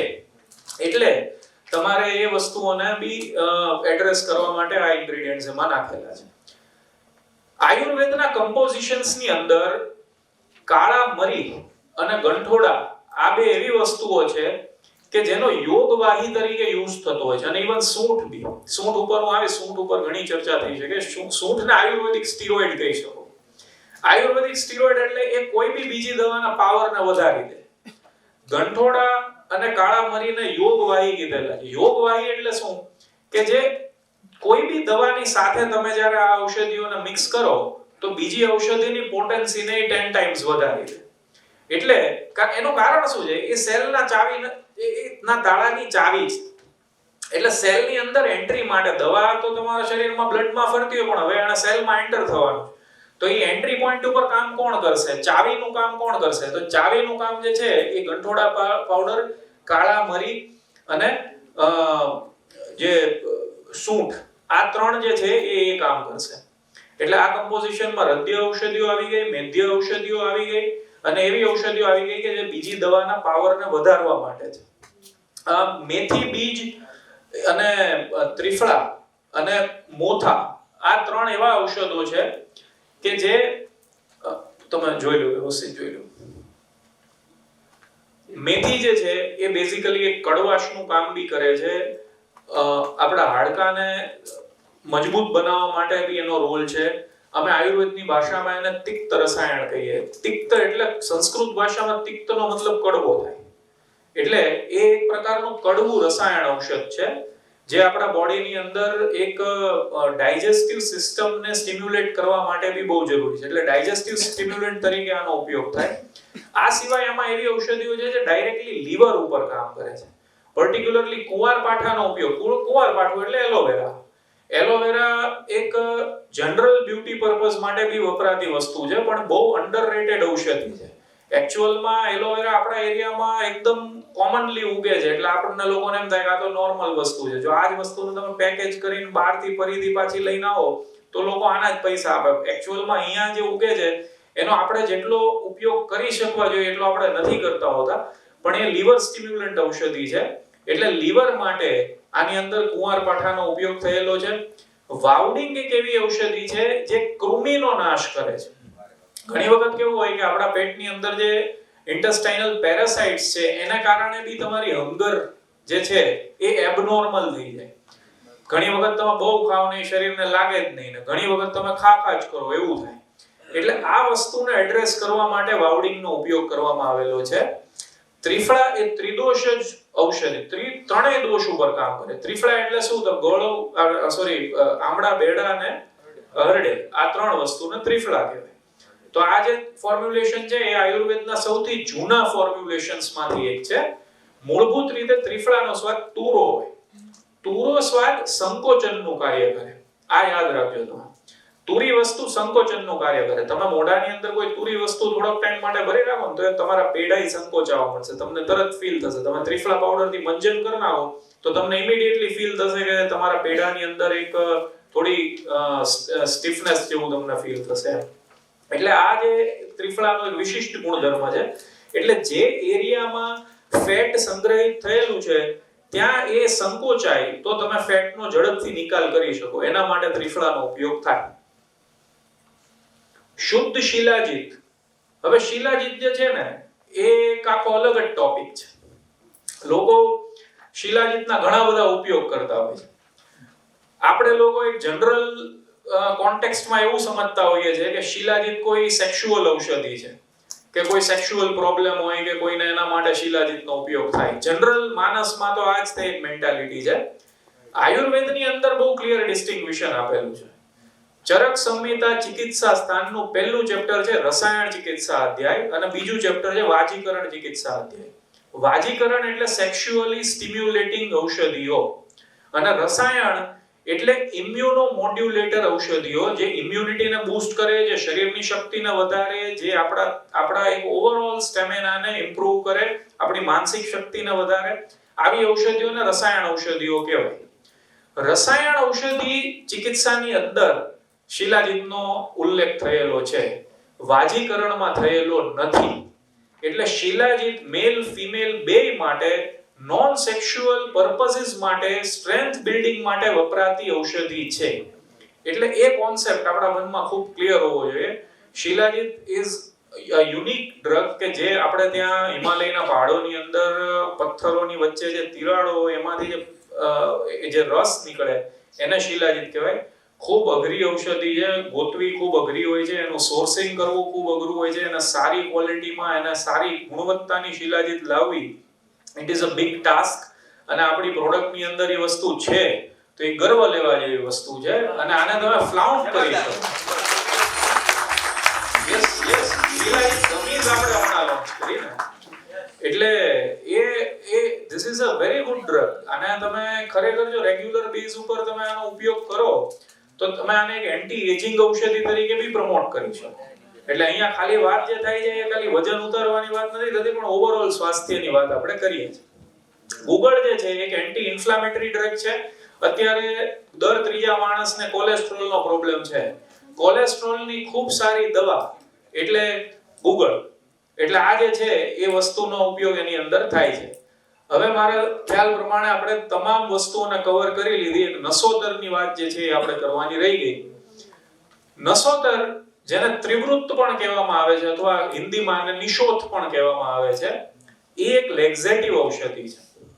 ઘણી વખત આપણે સવારે ઉઠી અને પેટ સાફ આવે, ઘણીવાર સવારે ઉઠી અને પેટ સાફ ના આવે, અથવા તો આપણે બોવેલ રેગ્યુલેટર્સની ઘણાને જરૂર પડતી હોય. અત્યારે આઈબીએસ નામનો એક રોગ બહુ કોમનલી બધાને જોવા મળતો હોય. આઈબીએસ એટલે શું કે પેટ સાફ આવે પણ તમને એવી ફીલિંગ આવ્યા કરે કે હજી કંઈક પડ્યું છે, હજી મજા નથી આવતી, હજી આમ ફોટો નથી ચડતો. એ જે વાત છે એ બેઝિકલી તમારી બોવેલની જે સિસ્ટમ છે એ સ્લો છે અથવા તો ઇરરેગ્યુલર છે. હવે આપણે જે ફૂડ લઈએ છે એ ફૂડ આડેધડ લઈએ છે, એનું કોઈ ટાઈમિંગ આપણે સ્થિર રાખતા નથી. કોઈ વાર કાંઈ ખાઈ લીધું, કોઈ વાર કાંઈ ખાઈ લીધું. તો આવી પરિસ્થિતિમાં બોવેલ રેગ્યુલેટર્સની ખૂબ જરૂરત હોય છે. બોવેલ રેગ્યુલેટર તરીકે આપણે નસોદરનો ઉપયોગ આની અંદર કરીએ છીએ. એટલે આ આખું ફોર્મ્યુલેશનનું આપણે પોસ્ટમોર્ટમ કર્યું. તોય કોઈને કઈ આની અંદર ક્વેશ્ચન હોય તો મને પૂછી શકે છે.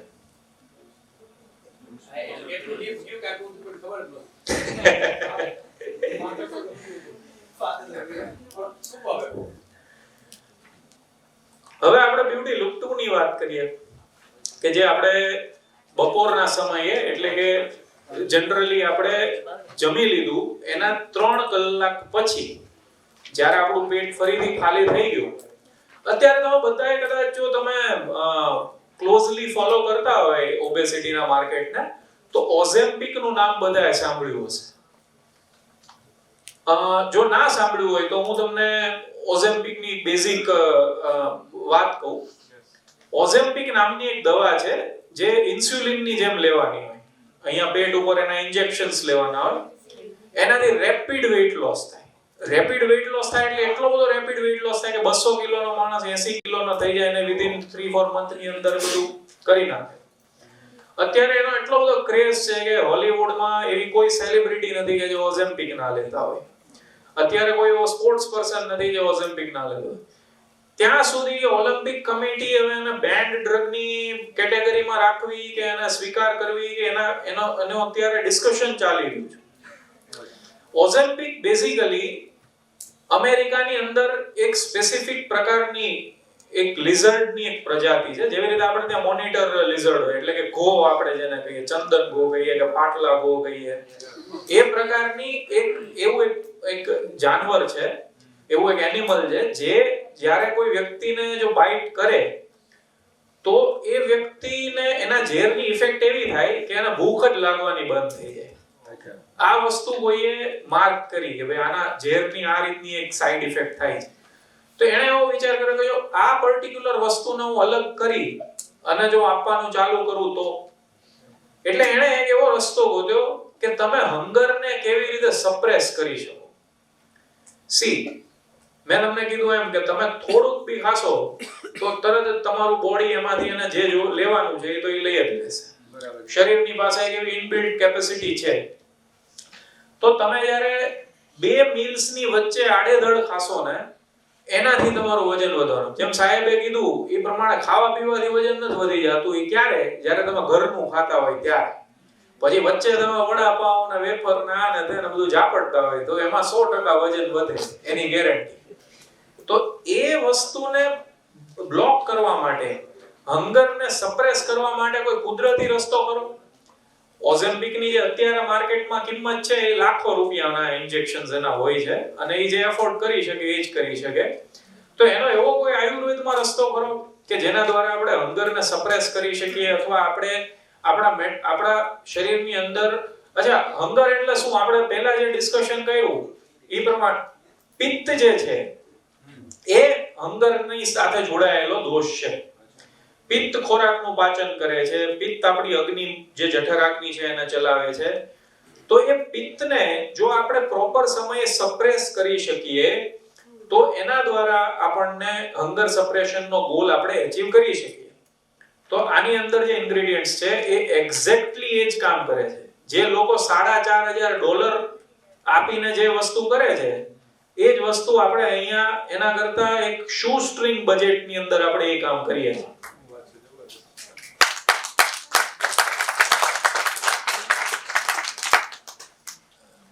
ઇન્ગ્રેડિયન્ટ એટલા બધા સરળ છે કે આપણને એમ થાય કે આઈન્સ્ટાઈને એકવાર કીધું હતું કે જે સૌથી મોટી વૈજ્ઞાનિક શોધો હોય ને એની બ્યુટી એની સિમ્પ્લિસિટીમાં છે.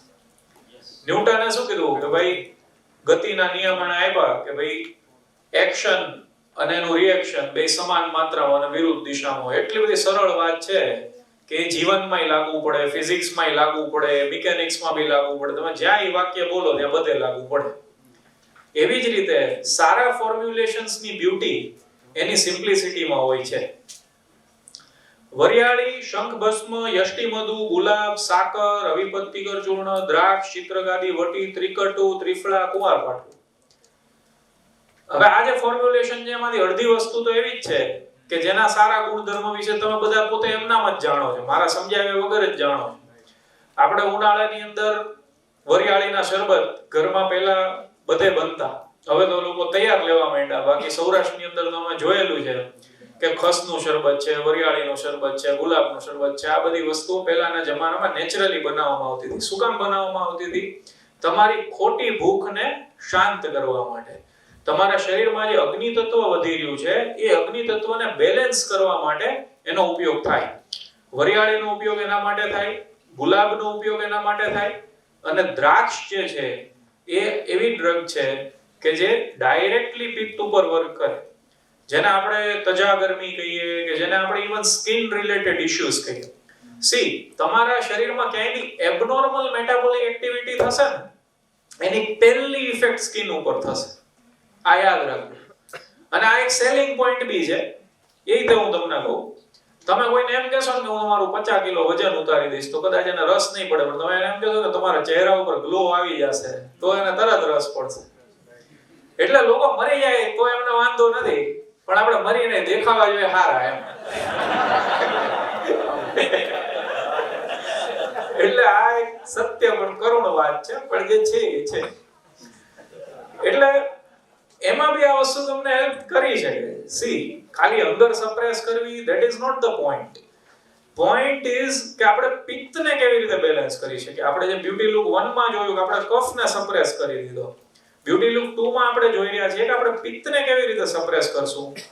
તો વરિયાળીનો ઉપયોગ, ગુલાબનો ઉપયોગ અને દ્રાક્ષનો ઉપયોગ પિત્તને ડાયરેક્ટલી સપ્રેસ કરવામાં થાય છે.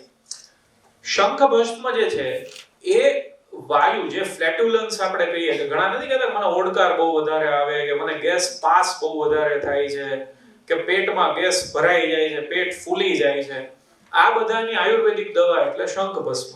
શંખ ભસ્મ એક નેચરલ કેલ્શિયમ સપ્લિમેન્ટ બી છે. આપણે જે પહેલું ફોર્મ્યુલેશન બ્યુટી લુક 1 જોયું એમાં મેથી કેલ્શિયમ સપ્લિમેન્ટ હતી. આની અંદર શંખ ભસ્મ એક નેચરલ કેલ્શિયમ સપ્લિમેન્ટ છે.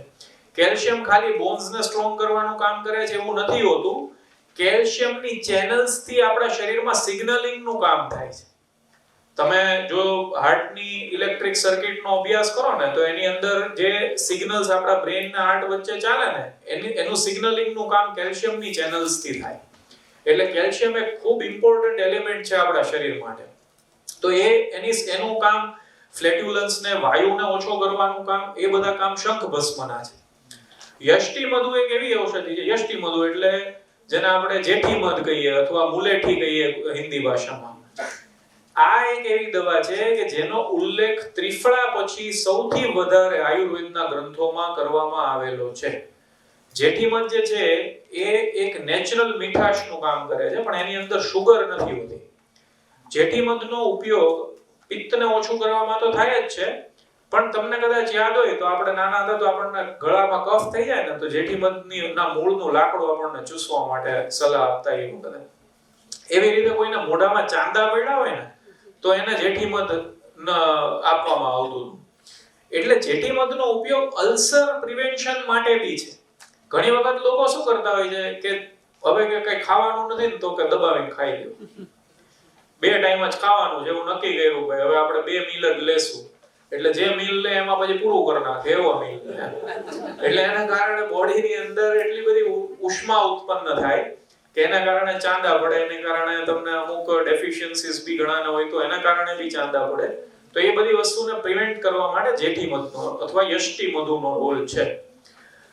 અવિપત્તિકર ચૂર્ણ જે છે એ પિત્ત શામક ઔષધિ છે. આયુર્વેદનું એક ક્લાસિકલ ફોર્મ્યુલેશન છે જેની અંદર વાંસ કપૂરનો ઉપયોગ થાય, જેની અંદર સ્પાઇસીસનો ઉપયોગ થાય. એટલે લવિંગ છે, ઇલાયચી છે, આ બધી વસ્તુઓ જે છે એ અવિપત્તિકર ચૂર્ણના ઇન્ગ્રેડિયન્ટ તરીકે વપરાતી હોય છે. અવિપત્તિકર ચૂર્ણમાં બી સાકર પડે, પ્લસ સાકર આપણે એક્સ્ટ્રા બી નાખેલી છે. અચ્છા, સુગરનો કેમ આપણે યુઝ કર્યો? આપણે તો ના પાડીએ સુગર લેવાની, તો સુગરનો ઉપયોગ આ ટેબ્લેટમાં કેમ કરેલો છે? સેલના લોકને ખોલવા માટે. મેં તમને કીધું એવી રીતે કે તમે સારામાં સારા ઇન્ગ્રેડિયન્ટ બોડીમાં નાખો, પણ તમારા સેલમાં જાય જ નહીં તો શું કામના? એટલે આપણે જે પહેલું ફોર્મ્યુલેશન જોયું એમાં આપણે ખટાશવાળી વસ્તુઓનો ઉપયોગ કર્યો હતો કે એના દ્વારા આપણું હૃદય સ્ટિમ્યુલેટ થાય, પછી આપણા સેલના લોકના ગંઠોડા અને સૂંઠને એ બધું ખોલે. આ ફોર્મ્યુલેશનમાં એ જ કામ શુગર દ્વારા કરવામાં આવેલું છે. શુગર એ આપણા શરીરનું પ્રાઇમરી ફ્યુલ છે. એટલે જ્યારે આપણું શરીર માઇન્યુટ ક્વોન્ટિટીમાં બી શુગર જોવે ને, એટલે તરત સેલનું લોક ઓપન થઈ જાય. તમને કદાચ જાણીને આશ્ચર્ય થશે કે આપણા શરીરની અંદર 4 લીટર બ્લડ હોય. આ 4 લીટર બ્લડની અંદર ખાલી 5 ગ્રામ શુગર હોય. Only 5 gram of sugar. જો આ 5 ગ્રામની 6 ગ્રામ થઈ જાય એટલે આપણે એને ડાયાબિટીસ થઈ ગયું એવું કહી દઈએ. ઓન્લી 1 ગ્રામના ડિફરન્સ ઉપર ડાયાબિટીસ થઈ જાય, 1 ગ્રામના ડિફરન્સ ઉપર. એટલે આટલું બધું માઇન્યુટ મેનેજમેન્ટ આપણું બોડી 24 અવર્સ કરતું હોય છે. એટલે આ વસ્તુ ખાસ સમજવાની છે કે શુગર માઇન્યુટ ક્વોન્ટિટીમાં પણ સેલ ઓપનિંગનું કામ કરે છે. આપણે ચિત્રકાદી વટી જે છે એ આયુર્વેદની એક મિરેકલ ડ્રગ છે. ચિત્રકાદી વટીનો ઉપયોગ અગ્નિદીપક, પાચક ઔષધિ તરીકે કરતા હોય. અગ્નિદીપક એટલે જે જઠરાગ્નિને વધારે, પાચક ઔષધિ એટલે જે મેટાબોલિક ટોક્સિન્સ નું પાચન કરી નાખે એવી ઔષધિને આમ પાચક ઔષધિ કહેવાય. પાચક એટલે એવું નહીં કે તમને પચી ગયો, ખોરાક પચી ગયો. ના, ખોરાક પચાવવા માટે નથી. ખોરાક પચ્યા પછી જે 10% 5% વેસ્ટ રહી જાય છે, જેને કારણે આપણને રોગો થાય છે, એને આયુર્વેદની ભાષામાં આમ કહેવાય. આમને આયુર્વેદમાં ચોથો દોષ કીધેલો છે. એટલે એ ચોથા દોષનું જે નિરાકરણ કરે ને એને ચિત્રકાદી વટી. ત્રિકટુ જે છે એની અંદર 3 વસ્તુઓ આવે. એ ત્રણેય વસ્તુઓ એવી છે કે જે સ્ટિમ્યુલન્ટ ઔષધિઓ છે. એટલે આપણે લીંડી પીપર અથવા તો પીપલી જેને કહીએ, અથવા ગંઠોડા બી કહી શકો તમે. ગંઠોડામાં જો કે પીપલીનું મૂળ આવે, એટલે એ છે, સૂંઠ છે, આ બધી કાળા મરી છે. આ 3 વસ્તુને ત્રિકટુ કહેવાય. કાળા મરી, સૂંઠ અને લીંડી પીપર અથવા તો પીપલી. આ 3 વસ્તુ ભેગી થાય એટલે એને ત્રિકટુ કહેવાય. એ બી એક સ્ટિમ્યુલન્ટ ઔષધિ છે. એટલે આપણે આને બેલેન્સ કર્યું. જો અહીંયા આપણે બેલેન્સિંગ એક્ટ કર્યું. તમે હંગરને એકદમ સપ્રેસ કરી દો છો તો ઈ લેવલે સપ્રેસ નથી કરી દેવાની કે પછી સાંજની ભૂખ બી ના લાગે. એટલે એક માઇન્યુટ સ્ટિમ્યુલન્ટ તરીકે ત્રિકટુનો ઉપયોગ અહીંયા કરેલો છે. આ હું તમને એટલા માટે સમજાવું છું કે તમે જ્યારે આ દવા આપશો ને તો ઘણા બધા લોકો એવા હશે કે જેના એ રીતના ક્વેશ્ચન્સ હશે કે ભાઈ તો પછી આ બંધ કરી દે તો પછી આમ થશે તો શું થશે. આ દવાઓને બેલેન્સ એ રીતે કરવામાં આવેલી છે કે જેના કારણે જ્યારે તમે એનો ઉપયોગ ડિસકન્ટિન્યુ બી કરો છો ત્યારે બી એની સારી ઇફેક્ટ શરીર સાથે રહેશે, જો તમારી લાઈફસ્ટાઈલ સારી રહી તો.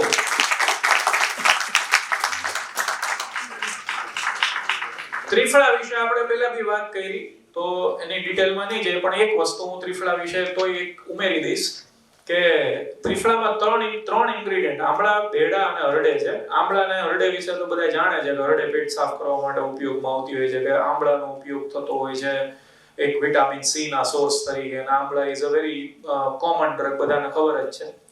પણ ભેડા જે છે એનો શ્વાસના રોગોમાં ઉપયોગ થતો હોય છે.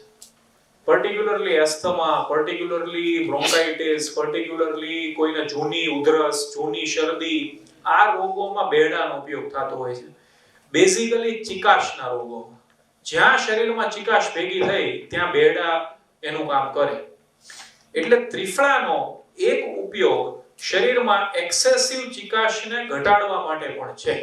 એટલે અહીંયા આપણે જે મેઇન પર્પસ, જ્યાંથી આપણે કથાની શરૂઆત કરી કે ભાઈ કફ દોષ વધે ત્યારે આપણા શરીરમાં ફેટ એક્યુમ્યુલેશન ચાલુ થાય, એ મુદ્દો આપણે ક્યાંય વચ્ચે સ્ટોરીમાં ચૂકતા નથી. એ આપણા સાથે કન્ટિન્યુઅસ ચાલુ જ છે.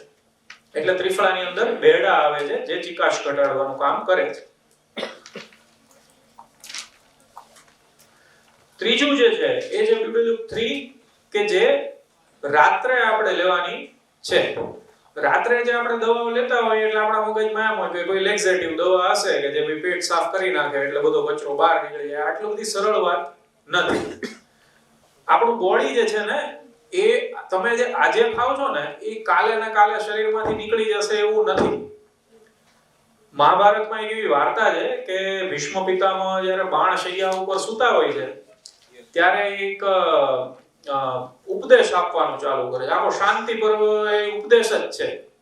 એમાં બધી લાંબી લાંબી વાર્તાઓ કરે છે કે રાજાનો આ ધર્મ હોવો જોઈએ અને પ્રજાનો આ ધર્મ હોવો જોઈએ અને આ રીતે જીવન જીવવું જોઈએ, ફલાણું કરવું જોઈએ, પૂછડું કરવું જોઈએ. પછી આવું બધું બધા સાંભળે છે અને બધા સાંભળતા હોય છે ને ત્યારે દ્રૌપદી સાઈડમાં બેઠા બેઠા હસતી હોય છે. એટલે યુધિષ્ઠિરને બહુ ગુસ્સો આવે છે. એટલે યુધિષ્ઠિર કહે છે કે આટલા મોટા મહાત્મા આટલો સરસ ઉપદેશ આપે છે, જેમ ઘણા બધા પાછળ સૂતા છે એવી રીતે એમને એમ જોવે કે આવો મજાનો ઉપદેશ ને આવી પ્રેક્ટિસ મૂકી અને કવિ બંધુ મારા આવ્યા છે તો તમે કે સાંભળતા કેમ નથી ને હસો જો શું કામ? એમ તમે સાંભળો નહીં તોય કઈ વાંધો નહીં, પણ વાતું તો ન કરશો, ઇન્સ્ટા ફીડ તો ચેક ના કરશો એમ. એટલે દ્રૌપદી એવું કહે છે કે મને હસવું એટલા માટે આવે છે કે આ બધું જ્ઞાન જ્યારે વસ્ત્રહરણ મારું સભામાં થતું હતું ત્યારે ક્યાં હતું? ત્યારે રાજાનો ધર્મ યાદ નહોતો આવતો. ત્યારે પોતે એક દાદા તરીકે એમણે શું કરવું જોઈએ એનું એમને જ્ઞાન નહોતું. શું કામ આ હવે ઉપદેશ આપે છે? હવે બાણશૈયા ઉપર સુતા સુતા ઉપદેશ આપવાનો શું મતલબ છે? જીવનમાં કઈ ઉતાર્યું નહીં, પછી ખાલી વાર્તા કરવાની એમ. હું અહીંયાથી બહાર નીકળું, હું પાણીપુરી ખાતો હોય એટલે તમે ડોક્ટર થાય.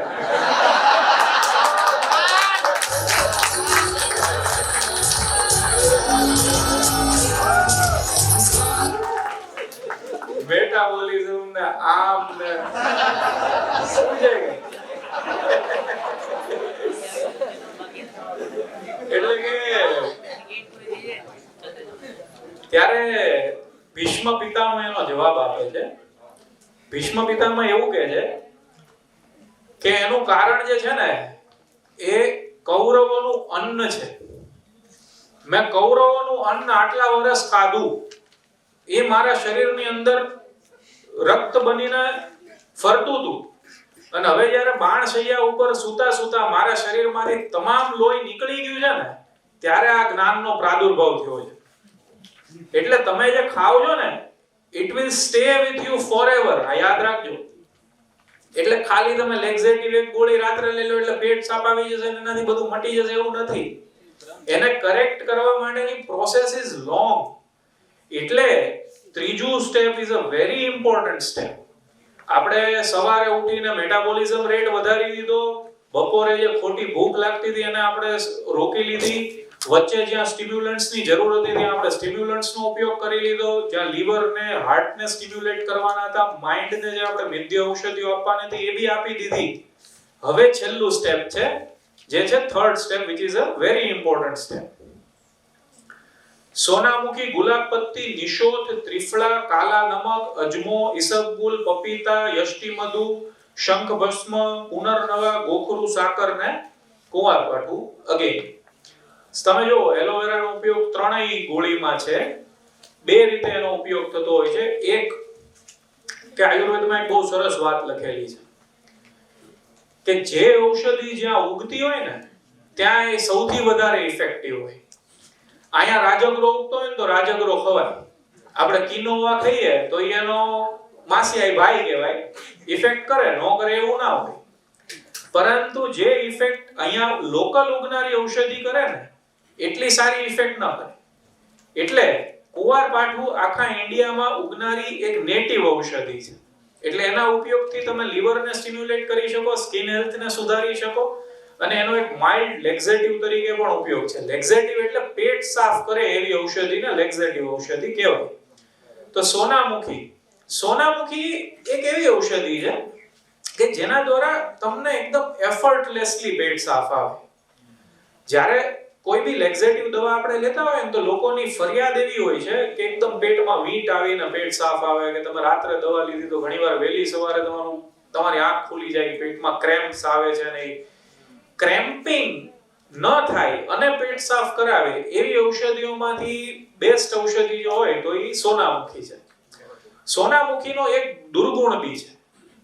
આપણે આટલી વાત કરી પણ એમાં આપણે ક્યાં એવું હાઇલાઇટ નથી કર્યું કે આમાં આ દવાનો આ નેગેટિવ ઇફેક્ટ થાય કે આની સાઇડ ઇફેક્ટ છે. સાઇડ ઇફેક્ટ દરેક દવાની હોય, આ યાદ રાખજો. એટલે જ્યાં બી તમને એવું લાગે કે અહીંયા તમારે કોઈ એક્સપર્ટ ઓપિનિયનની જરૂર છે તો આપણી પાસે આખી ટીમ મોજૂદ જ છે. તો તમે કોન્ટેક્ટ કરો હેડક્વાર્ટરનો અને એ લોકો તમને ગાઈડ કરશે કે આની અંદર તમારે શું કરવું છે. જાતે ડિસિઝન નહીં લેવાનું. એટલે આપણે અત્યારે એના દુર્ગુણની બી વાત કરીએ. સોનામુખીનો એક દુર્ગુણ છે કે એક એડિક્ટિવ ઔષધિ છે. કાયમ ચૂર્ણની અંદર સોનામુખી પડે છે તો તમે જોયું હશે કે જે લોકો કાયમ ચૂર્ણ લેતા હોય એ લોકો પછી એ કન્ટિન્યુઅસ જ ચાલુ રાખે અને બંધ કરવી એમના માટે બહુ અઘરી થઈ જાય. તો સોનામુખી જે છે એ વધારે માત્રામાં જો લેવામાં આવે તો એની એક એડિક્ટિવ ઔષધિ છે. હવે મેં કીધું એ પ્રમાણે જો એને બેલેન્સ કરવું હોય તો શું કરવું પડે?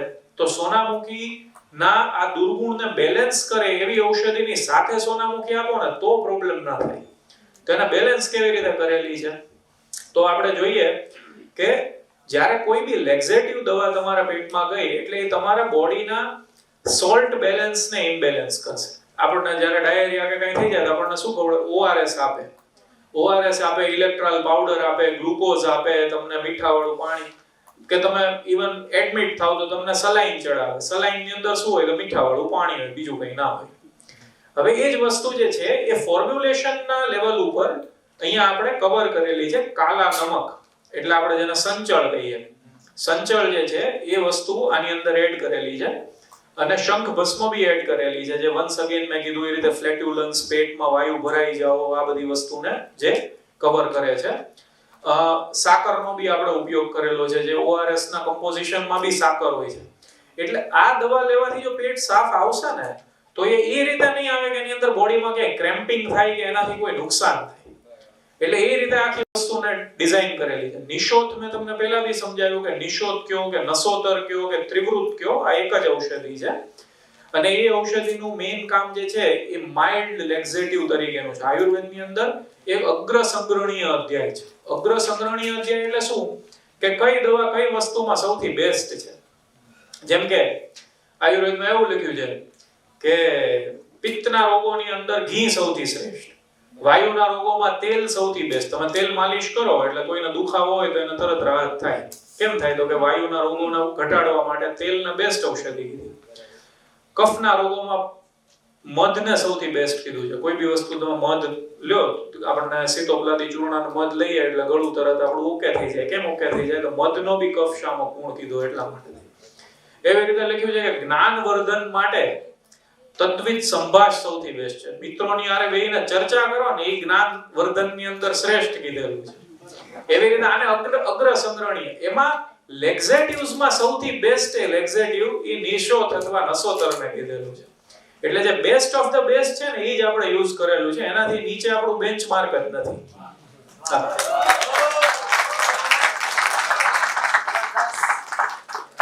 એટલે ત્રિફળાની આપણે આની પહેલા બી ડિસ્કશન કરી, પણ ત્રિફળાનો એક રસાયણ તરીકે તો ઉપયોગ છે જ તે, પણ ત્રિફળાનો જે સૌથી કોમન યુઝ છે એ લેક્ઝેટિવ તરીકે છે. ત્રિફળા એક એવું લેક્ઝેટિવ છે કે જેની અંદર આંબળા, બેડા અને હરડે ત્રણેય આવે. એટલે એમાં હરડે જ લેક્ઝેટિવ છે, બાકીની બે વસ્તુ લેક્ઝેટિવ નથી.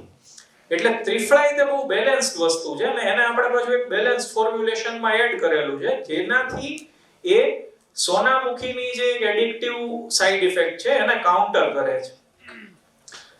અજમો જે છે એ અગેન મેં કીધું એમ પહેલા બી મેં સમજાવ્યું કે સેલ ઓપનર તરીકે એક દવાએ કામ કરવું પડે. એ દવા જો કામ ન કરે તો બાકીની દવામાં ગમે એટલી પોટેન્સી હોય એ ત્યાં સુધી પહોંચશે જ નહીં. તો અજમો ઇઝ વન્સ અગેન ધેટ સ્ટિમ્યુલન્ટ કે જે એ કામ એ કરે છે. ઇસબગોલ જે છે એ ડાયટરી ફાઈબર છે. સી આપણો જે મળ છે એની અંદર 70% થી વધારે તો ફાઈબર્સ જ હોય. જે વસ્તુ આપણું શરીર પચાવી ના શકે એને મળ સ્વરૂપે બહાર કાઢે. એટલે એની અંદર ડાયટરી ફાઈબર્સમાં તમે કોઈ બી વસ્તુ રો ફોર્મમાં ખાધી, ધારો કે તમે ફ્રૂટ્સ ખાધા તો ફ્રૂટ્સની અંદર ફાઈબર આવી ગયા, તમે કોઈ સેલેડ્સ ખાધા તો સેલેડ્સની અંદર જે રેસા છે એને આપણે ફાઈબર્સમાં ગણી શકીએ. કે તમે કોઈ બી ફૂડ આર્ટિકલ લ્યો છો તો એની અંદર ધીરે ધીરે જે વસ્તુ બધું પચતા જે રહી ગઈ, જે એનો રેસિડ્યુઅલ પોર્શન રહી ગયો, જેને આપણું બોડી પ્રોસેસ નથી કરી શકતું, જેને આપણે સેલ્યુલોઝ કહી શકીએ, જેને હ્યુમન બોડી ના પચાવી શકે, એવી વસ્તુને ફાઈબર કહેવાય. એ ફાઈબર આપણા મળનું મેઇન ઇન્ગ્રેડિયન્ટ છે. તો ઇસબગુલ એ કામ કરે. ઇસબગુલ આપણા શરીરમાં પચતું નથી. ઇસબગુલ પાણીને શોષી અને ધીરે ધીરે ફૂલે અને પછી એ with the help of gravity તે મળનો નિકાલ કરવામાં મદદ કરે. ઇસબગુલ લેવાની સાચી પદ્ધતિ એવી છે કે રાત્રે સૂતા પહેલા તમારે એને પાણી સાથે લેવું જોઈએ, મિક્સ કરીને લો કે એમ નામ લો કે તમે એ લઈને એની ઉપર પાણી પીઓ. એના 20 મિનિટ પછી ફરીથી પાણી પીવું જોઈએ, જેથી ઇસબગુલને જેટલું વધારે પાણી મળશે એટલી એની લેક્ઝેશનની ઇફેક્ટ વધશે. બીકોઝ એ તો પચવાનું જ નથી, પણ એનું માસ અથવા એનું વોલ્યુમ એનાથી વધશે તો એ વધારે હેલ્પફુલ થશે. તો તમે આ પ્રોડક્ટને એ રીતે બી આપી શકો કે રાત્રે તમે અડધા ગ્લાસ પાણી સાથે કેવી રીતે લઈ લો, બાકીનો અડધો ગ્લાસ તમે આફ્ટર 20 મિનિટ્સ જો તમે જાગો છો તો પીવો એના ઉપર પાણી, તો એ વધારે સારી રીતે ઇફેક્ટ આપશે. પપૈયું જે છે એના ઘણા બધા ઉપયોગો, આપણે ત્યાં પપૈયાનો ઉપયોગ જે છે એ બધા બહુ લોકો જાણે છે કે પપૈયાના પાંદડાનો રસ એ પ્લેટલેટ્સ વધારવા માટે એનો ઉપયોગ થતો હોય છે. પપૈયાને બી એક કડવા રસાયણ તરીકે ઉપયોગમાં લેવાતું હોય છે. બીકોઝ આ જે પપૈયું આવે એ રાઈપ પપૈયા ફ્રૂટ ના આવે, એ કાચું જ પપૈયું હોય. જેનો ગુણધર્મ જે છે એ શરીરની અંદર રક્તની શુદ્ધિનો છે.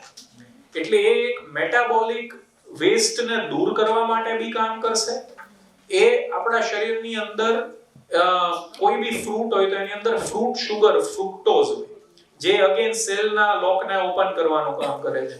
તો એ રીતે બી પપૈયું ઉપયોગી છે. અને એક માઇલ્ડ લેક્ઝેટિવ એક્ટિવિટીમાં બી એનો ઉપયોગ છે. તમે કોઈ બી પાઇલ્સ ફિશર ફિસ્ટુલા હરસ મસાના પેશન્ટ્સ હોય તો એના અમે લોકો લખીને આપતા હોય તમે સુરણ ખાઓ, તમે પપૈયું ખાઓ, તમે કેરીનો ઉપયોગ અત્યારે આ સિઝનમાં કરી શકો, છાશ લઈ શકો. આ બધી લેક્ઝેટિવ ઔષધિઓ છે જે નેચરલી લેક્ઝેટિવ્સ છે. તો એમાંથી એક પપૈયું બી છે. જેઠી મધ આપણે આની પહેલા બી વાત કરી, યષ્ટી મધુ અથવા જેઠી મધ અથવા તો મુલેઠી જેને આપણે કહીએ એ વન્સ અગેન જો આપણે રિપીટ કરી દઈએ તો એ પિત્તને ઓછું કરે છે બેઝિકલી. એનો અલ્સરને પ્રિવેન્ટ કરવામાં બી ઉપયોગ છે, જેનો કફને ઓછું કરવામાં બી ઉપયોગ છે. પણ બેઝિકલી ત્રિદોષ શામક ઔષધિ છે. અહીંયા આપણે એનો વાયુ માટે ઉપયોગ કરેલું છે. પુનર્નવા અહીંયા પહેલી વખત આવી. પુનર્નવાનું નામ કેવું સરસ છે જો તમે વાંચો. પુનર્નવા એટલે જે ફરીથી નવ કરે, જે નવ ચેતન પાછું લાવે એને પુનર્નવા કહેવાય. તમે લોકો તો એક એટલે જોયું ના હોય પણ અમે એઝ અ પ્રેક્ટિશનરના લેવલ ઉપર મોટા ભાગના રોગો એવા હોય કે જેને અમે લોકો ઇન્ફ્લામેટરી ડિસઓર્ડર્સ કહીએ, જેમાં સોજો હોય શરીરની અંદર ક્યાંક. એટલે ઘણી વખત કોઈ વ્યક્તિનું શરીર વધારે હોય ને, સ્થૂળ વ્યક્તિ હોય ને, એ બી તમને એવી રીતે પ્રેઝન્ટ કરશે પોતાની પ્રોબ્લેમને કે આમ જાણે આમ આખું શરીર આમ ભરાઈ ગયું હોય ને એવું લાગે છે. જાણે આમ ઘણે શરીરમાં સોજા ચડી ગયા હોય ને એવી રીતની ફીલિંગ આવે છે. અથવા તો ઘણીવાર જેન્યુઇનલી બી સોજા તમને જોવા મળે. હું થોડુંક ચાલું છું ને તો મને એન્કલની અંદર સોજા આવી જાય છે. એટલે આ જે સોજા રિલેટેડ જે પ્રોબ્લેમ્સ છે ને એને દૂર કરવા વાળી ઔષધિ પુનર્નવા છે. એટલે પુનર્નવાનો ઉપયોગ એક એન્ટી ઇન્ફ્લામેટરી ડ્રગ તરીકે કરવામાં આવેલો છે. અને પુનર્નવા તમારી કિડનીને સ્ટિમ્યુલેટ કરે છે, તમારા લીવરને સ્ટિમ્યુલેટ કરે છે. આ બે ઓર્ગન અલગ અલગ રીતે મેટાબોલિક ટોક્સિન્સને પ્રોસેસ કરે છે. એટલે એક ખૂબ ઉપયોગી દવા છે. ગોખરું અહીંયા આપણે પહેલી વાર આવ્યું છે. ગોખરું એક એવી દવા છે કે જે રસાયણ તરીકે ઉપયોગી છે. એક ફોર્મ્યુલેશન છે, તમારે કોઈએ નોટ કરવું હોય તો તમે કરી શકો. ગળો, ગોખરું ને આંબળા. ગળો, ગોખરું અને આંબળા, આ ત્રણ વસ્તુ ભેગી થાય ને એને રસાયણ ઔષધિ કહેવાય. એનું નામ જ રસાયણ ઔષધિ છે, જે ઇમ્યુનિટીને બૂસ્ટ કરે. જે તમે રાત્રે એક ચમચી ત્રણેય સરખા ભાગે મિક્સ કરી દો. ઘણીવાર ગળોનું સત્વ મળે તો એ તમે 10મો ભાગ યુઝ કરો તો બી ચાલે. અને સાદા ફોર્મેટમાં ગળો મળે તો એને ઇક્વલ ક્વોન્ટિટીમાં લઈ શકાય. ગળો, ગોખરું અને આંબળા, આ ત્રણ વસ્તુ ભેગી થાય તો એને રસાયણ કહેવાય. તો એ રસાયણનો ઉપયોગ જ્યારે આપણે કરીએ છીએ ત્યારે એ આપણા સેલને રિજુવિનેટ કરે છે. ઘણી વખત તમે એવા બી પેશન્ટ જોશો કે જે તમારી પ્રોડક્ટ લેશે, પ્રોપર રીતે યુઝ કરશે અને એને કોઈ રિઝલ્ટ નહીં મળે. આ બહુ કોમન વસ્તુ છે. હું ક્લિનિકલ પ્રેક્ટિસમાં બી થાય. હું એવું નથી કહેતો કે તમારી યાર એવું થાય, મારી સાથે બી થાય. હું 17 વર્ષથી પ્રેક્ટિસ કરું છું. 17 વર્ષની પ્રેક્ટિસ પછી એવા પેશન્ટ્સ મળે જે 5000 ની દવા લઈ ગયા, 6000 ની દવા લઈ ગયા, બહુ વ્યવસ્થિત રીતે ફોલો કર્યું, પરેજીબી કરીને પછી પાછા આવીને એમ કહે સાહેબ આમાં તો કઈ ફેર જ ન પડ્યો. તો એનો જવાબ શું? ખરેખર એવું થાય કે ફેર જ ના પડે? તમે મને એક વસ્તુ કહો કે આજે હું તમને કોઈ ફૂડ આપું, સારું ન્યુટ્રિશિયસ ફૂડ આપું, મહિનો ખવડાવું અને પછી એમાં કોઈ તમારા શરીરમાં ચેન્જ જ ન આવે તો એ કેવી રીતે થાય? તમારું શરીર ઇન્ટરનલી તો સ્ટ્રોંગ થયું જ હોય. તમારા શરીરમાં જે રિપેરિંગની આવશ્યકતા હતી તો એ ખોરાકે પૂરી કરી જ હોય. ન્યુટ્રિશન તમે નાખ્યું તો એ ક્યાંક તો જશે ને શરીરમાં. એટલે આયુર્વેદમાં એક એવો સિદ્ધાંત છે, એવો નાનકડો શ્લોક છે, એમાં લખ્યું છે કે ચિકિત્સા નાસ્તિ નિષ્ફલમ. ચિકિત્સા અથવા તો તમે ટ્રીટમેન્ટ કરી છે ક્યારેય નિષ્ફળ જતી નથી જો એને તમે સારા આશયથી કરી હોય તો. એટલે તમે જ્યારે કોઈ બી વસ્તુ આપો છો તો ઘણીવાર એવું બને કે એનો વેટમાં બેનિફિટ નથી મળ્યો પણ એનો બેનિફિટ એને સ્કિનમાં મળ્યો હશે, એનો બેનિફિટ એને લીવર હેલ્થમાં મળ્યો હશે, એનો બેનિફિટ એને કિડની હેલ્થમાં મળ્યો હશે, એનો બેનિફિટ એને બીજા ઘણા બધા સ્પેક્ટ્રમ્સમાં મળ્યો હશે. ઘણી વખત હું ઘણાને એમ કહું કે તમને જે રોગ નથી થયો ને એ નો થયો ને એમાં ચિકિત્સાનો સૌથી મોટો બેનિફિટ છે.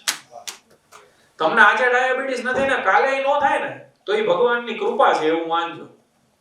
કારણ કે અત્યારે તમે આજુબાજુ જોશો તો કોઈ વ્યક્તિ એવો નહીં મળે કે જેને કોઈ નહીં ને કોઈ રોગ નથી. કંઈક તો મળશે. તમે થોડુંક પ્રોબ કરશો એટલે કહેશે કે આ મને સનબર્ન થઈ જાય, અથવા તો મને જે છે તો કોલેસ્ટ્રોલ વધી જાય છે, અથવા તો કોક વખત બીપી બહુ લો થઈ જાય છે, અથવા તો કોક વખત સીઝન ચેન્જ થાય ત્યાં શરદી થઈ જાય છે, અથવા તો થોડોક આ ડેન્ડ્રફનો બહુ પ્રોબ્લેમ છે કે સ્કિનમાં ખંજવાળ આવે. રોગ વગરનો એક પણ વ્યક્તિ નથી. આ બધા રોગોને આયુર્વેદની ભાષામાં ક્ષુદ્ર રોગો કીધેલા છે.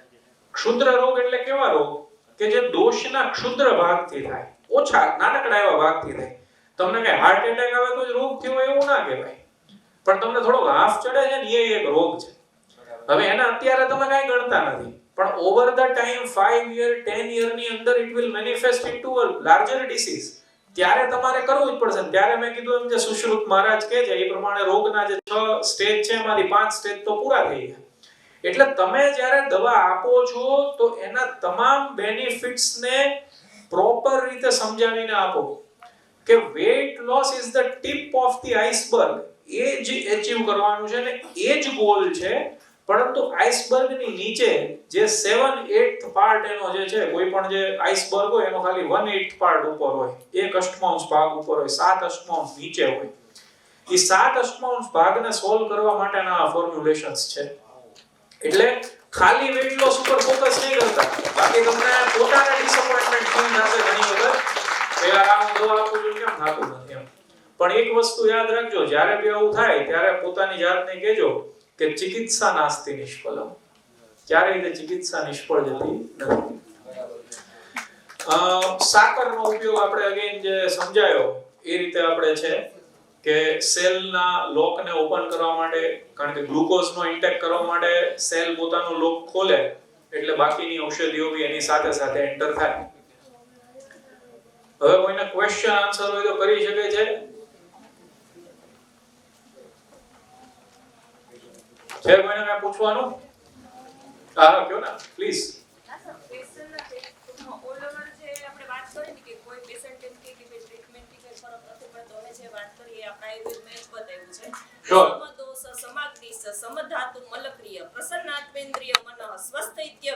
Super super super, very well, બહુ સરસ બહુ સરસ. આ વાત ખરેખર લખેલી છે જે એમણે કીધું કે શરીરની અંદર તમામ અગ્નિઓ જ્યારે સમ થઈ જાય, શરીરની અંદર મન, ઇન્દ્રિય, સત્વ, આત્મા આ બધી વસ્તુ જે છે એક જ સ્પેક્ટ્રમમાં એક જ તે લયની અંદર આવી જાય, આવા સ્ટેટને સ્વાસ્થ્ય કીધેલું છે. WHO એ લગભગ 90ની દશકાની અંદર સ્વાસ્થ્યને પરિભાષિત કર્યું. એક સપોર્ટ પ્રોવાઈડ કરવાનો છે. આ જે પ્રોબ્લેમ છે એ બહુ જૂનો પ્રોબ્લેમ છે. હું એક નાનકડી કવિતા લખીને આવ્યો હતો જે હું તમને સંભળાવીશ.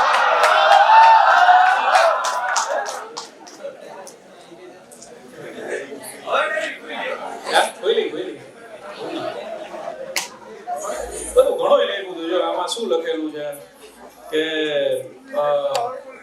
આપણે એક ગૂગલ નો જોક કહેવાનો બધાને, એ લખ્યું છે તો હું ભૂલી જાઉં. કોઈ ક્વેશ્ચન કરતો રહે તો પછી શું જોક જ સંભળાવવાના, બીજું તો શું હોય. એકવાર તમારા જેવા કોઈ પેશન્ટ હતા, એ ડોક્ટર પાસે ગયા તો બહાર અમારે ગંજલીબેન જેવા કોઈ રિસેપ્શનિસ્ટ બેઠા હતા.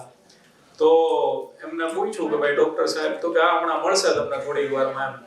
પછી અડધી કલાક થઈ ગઈ કે ડોક્ટર સાહેબે બોલાવ્યા ને એટલે ઓલા કંટાળ્યા એટલે જઈને કે ભાઈ શું કરે છે ડોક્ટર અંદર એમ. તો એ થોડુંક કે ગૂગલમાં જોવે છે, જે તમારો રોગ છે ને એના વિશે વાંચે છે. એટલે ઓલા તો ચકરી ખાઈ ગયા કે ડોક્ટરને નથી આવડતું એ કે. તો કે ડોક્ટરને બધુંય આવડે છે પણ ઈ તમે શું વાંચીને આવ્યા છો ઈ વાંચે છે.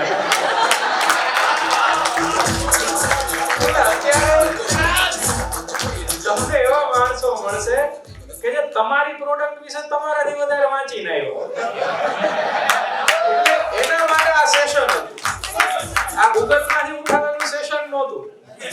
આ 17 વર્ષના અનુભવનો નિચોડ હતો.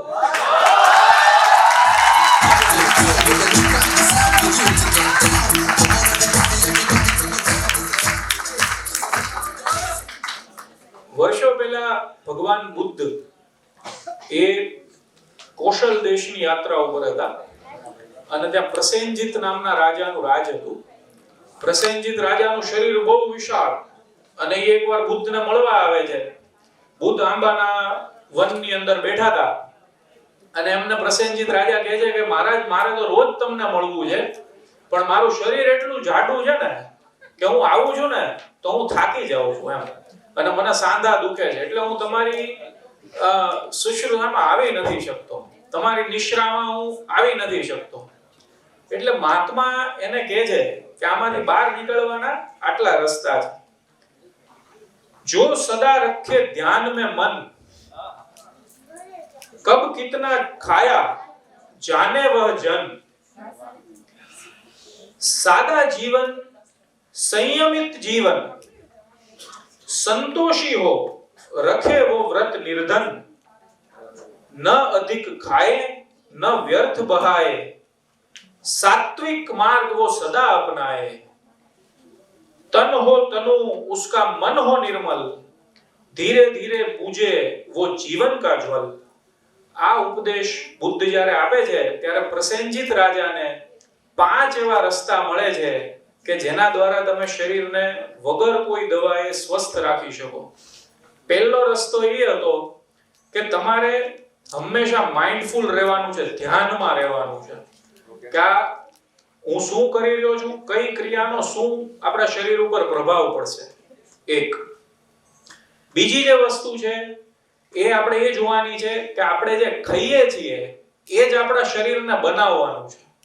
એટલે તમે એવી વસ્તુ ખાઓ કે જે એને શોભતી હોય. જ્યારે ઇંગ્લેન્ડના રાજાને એક મિલ વાળાએ જ્યારે સલામ કરી, ઇંગ્લેન્ડના રાજાએ સામે સલામ કરી, એટલે જ્યારે ઓલા બગી વાળાએ પૂછ્યું કે ભાઈ ઈ તો એને પ્રજાનો માણસ છે, એને તમને સલામ કરી બરોબર છે, પણ તમે કેમ સલામ કરી? તો કે હું શિષ્ટાચારમાં મારા રાજ્યના એક મિલ વાળાથી તે ઓછો ઉતરતો છું, એવું મારે દુનિયા સમક્ષ નથી ઉદાહરણ પેશ કરવું. એટલે તમે ખાવ તો એ રીતે ખાવ કે જે તમારા શરીર માટે જરૂરી, જે તમે બનવા માંગો છો ને એની શરૂઆત આજથી કરો. એ પ્રસેનજીત રાજાનો બીજો ઉપદેશ મળ્યો હતો. ત્રીજો જે ઉપદેશ હતો એ હતો કે જો સાત્વિક માર્ગ ઉપર ચાલવું હોય, સાત્વિક ભોજન અપનાવવું હોય, સાત્વિક દિનચર્યા અપનાવવી હોય તો સર્કલ બી એવું જ રાખવું પડશે. ખાલી તમે પછી સર્કલમાં રોજ રાત્રે બધા બેસીને પાર્ટી વાળી હોય, પછી તમે એમ તો આપણે બ્યુટી લુક લઈએ છે, નહીં મજા આવે. ચોથો જે માર્ગ હતો એ હતો કે આની અંદર તમે જે કરી રહ્યા છો એની એકાઉન્ટેબિલિટી હોવી જોઈએ. એકાઉન્ટેબિલિટી પાર્ટનરની ખૂબ જરૂર છે. તમે કોઈના એકાઉન્ટેબિલિટી પાર્ટનર બની શકો. પ્રસેનજીત રાજાએ પોતાના સેવકોને આદેશ કર્યો કે જ્યારે હું આ ઉપદેશ બુદ્ધનો ભૂલી જાઉં ને ત્યારે મને આ કવિતા યાદ કરાવજો કે આ મહાત્માનો ઉપદેશ હતો, એટલે કે હું પાછો એ માર્ગ ઉપર પાછો આવી જઈશ. અને છેલ્લું એને જે ખબર પડી, જે સૌથી ઇમ્પોર્ટન્ટ હતું, જે આની અંદર છેલ્લી કડી છે, એ હતી કે જે બી કરવું પડશે ને એ તમારે જાતે કરવું પડશે. તમે ઘોડાને તળાવ સુધી લાવી શકો, એને તમે પાણી ડાયરેક્ટ પીવડાવી ના શકો, રાઈટ? એટલે ઈ એને કરવું પડે.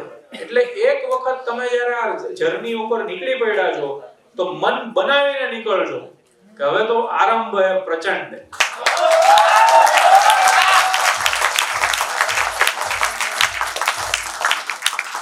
Thank you.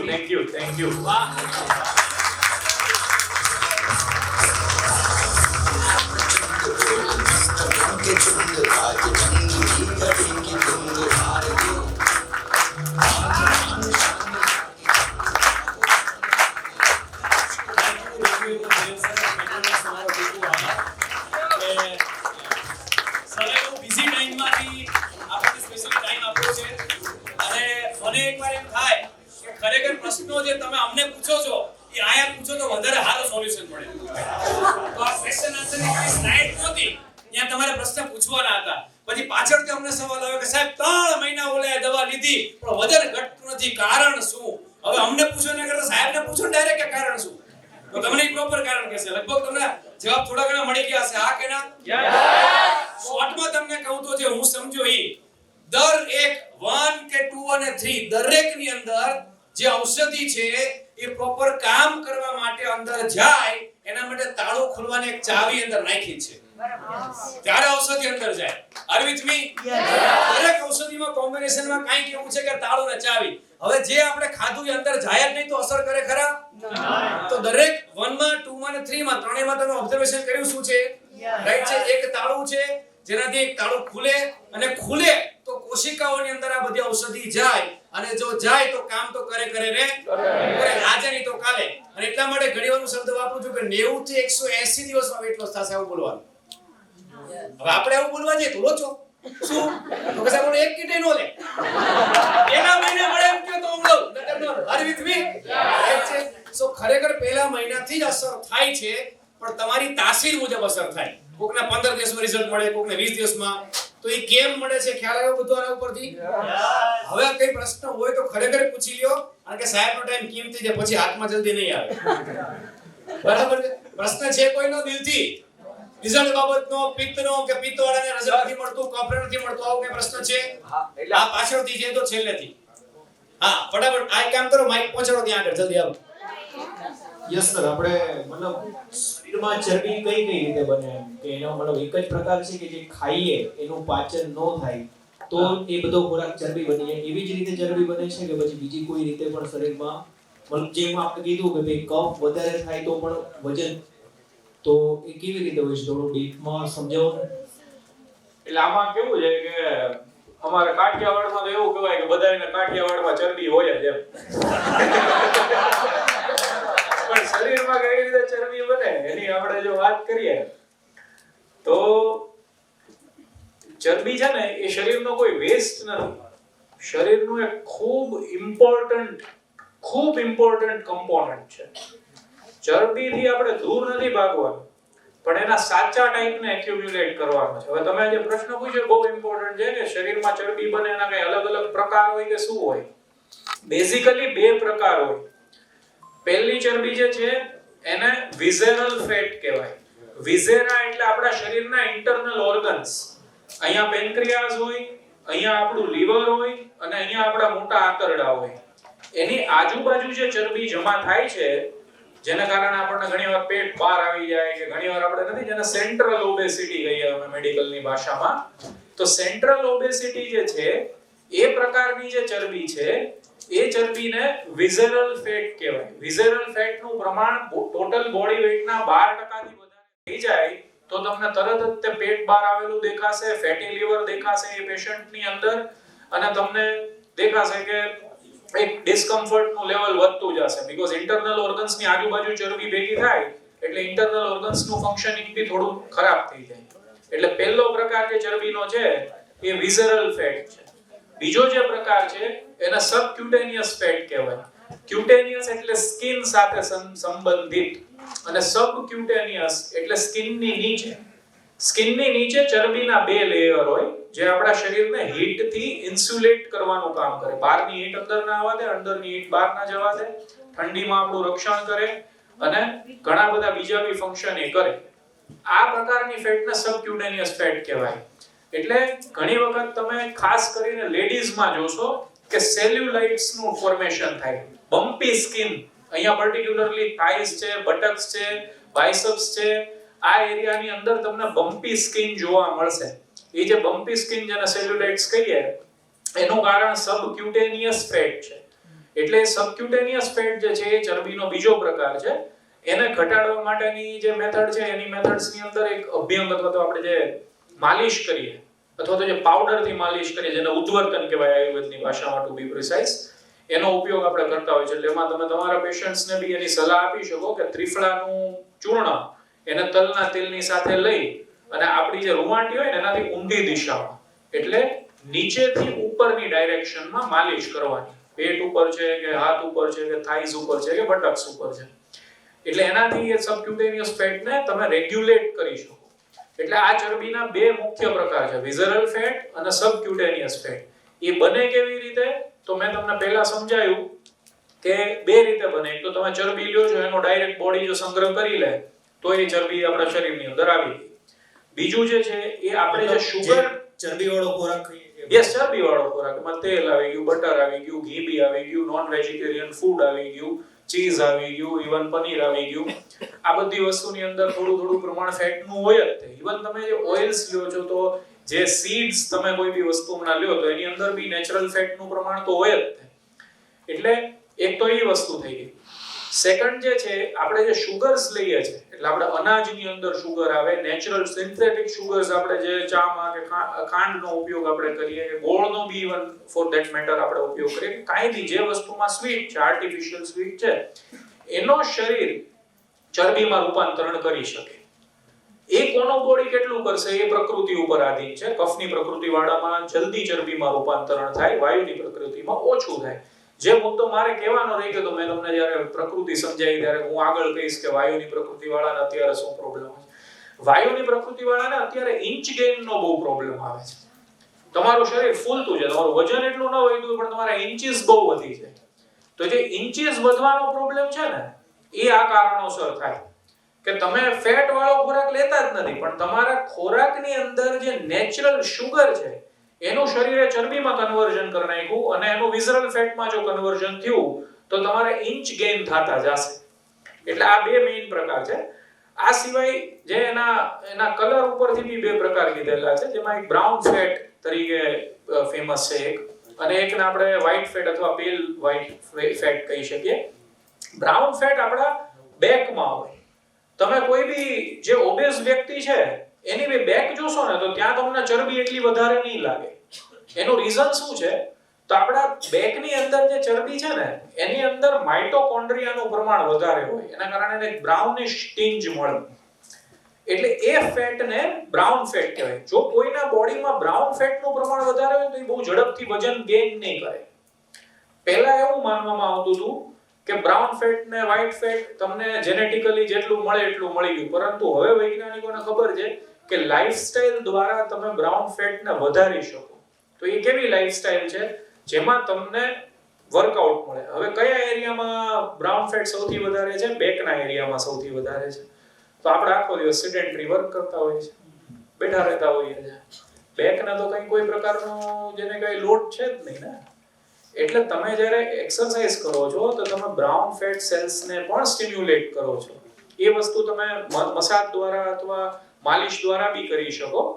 તો માલિશ કરવાથી તમને ફેટ લોસની અંદર ઘણો ફાયદો થશે.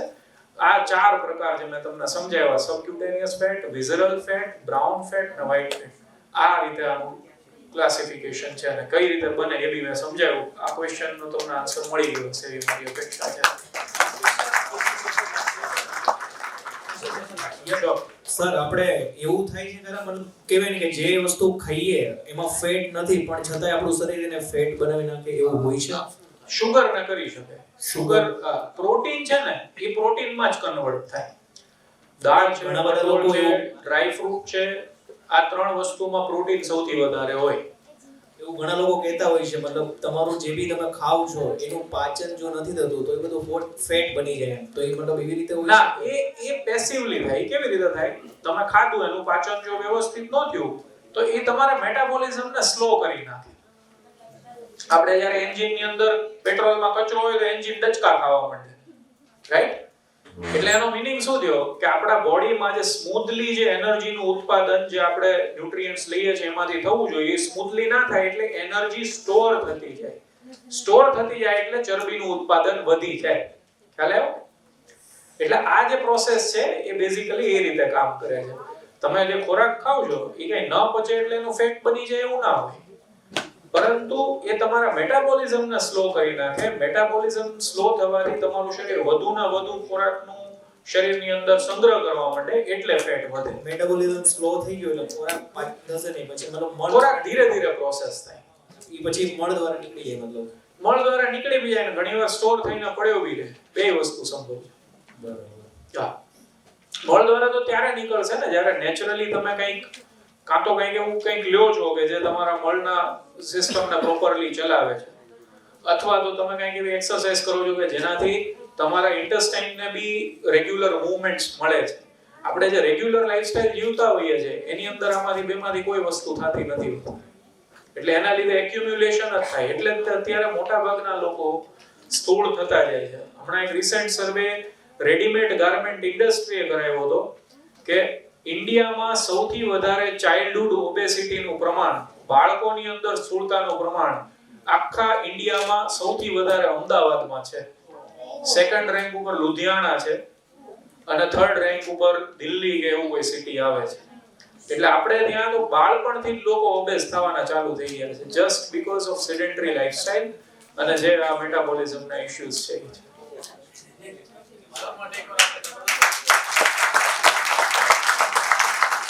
Thank you.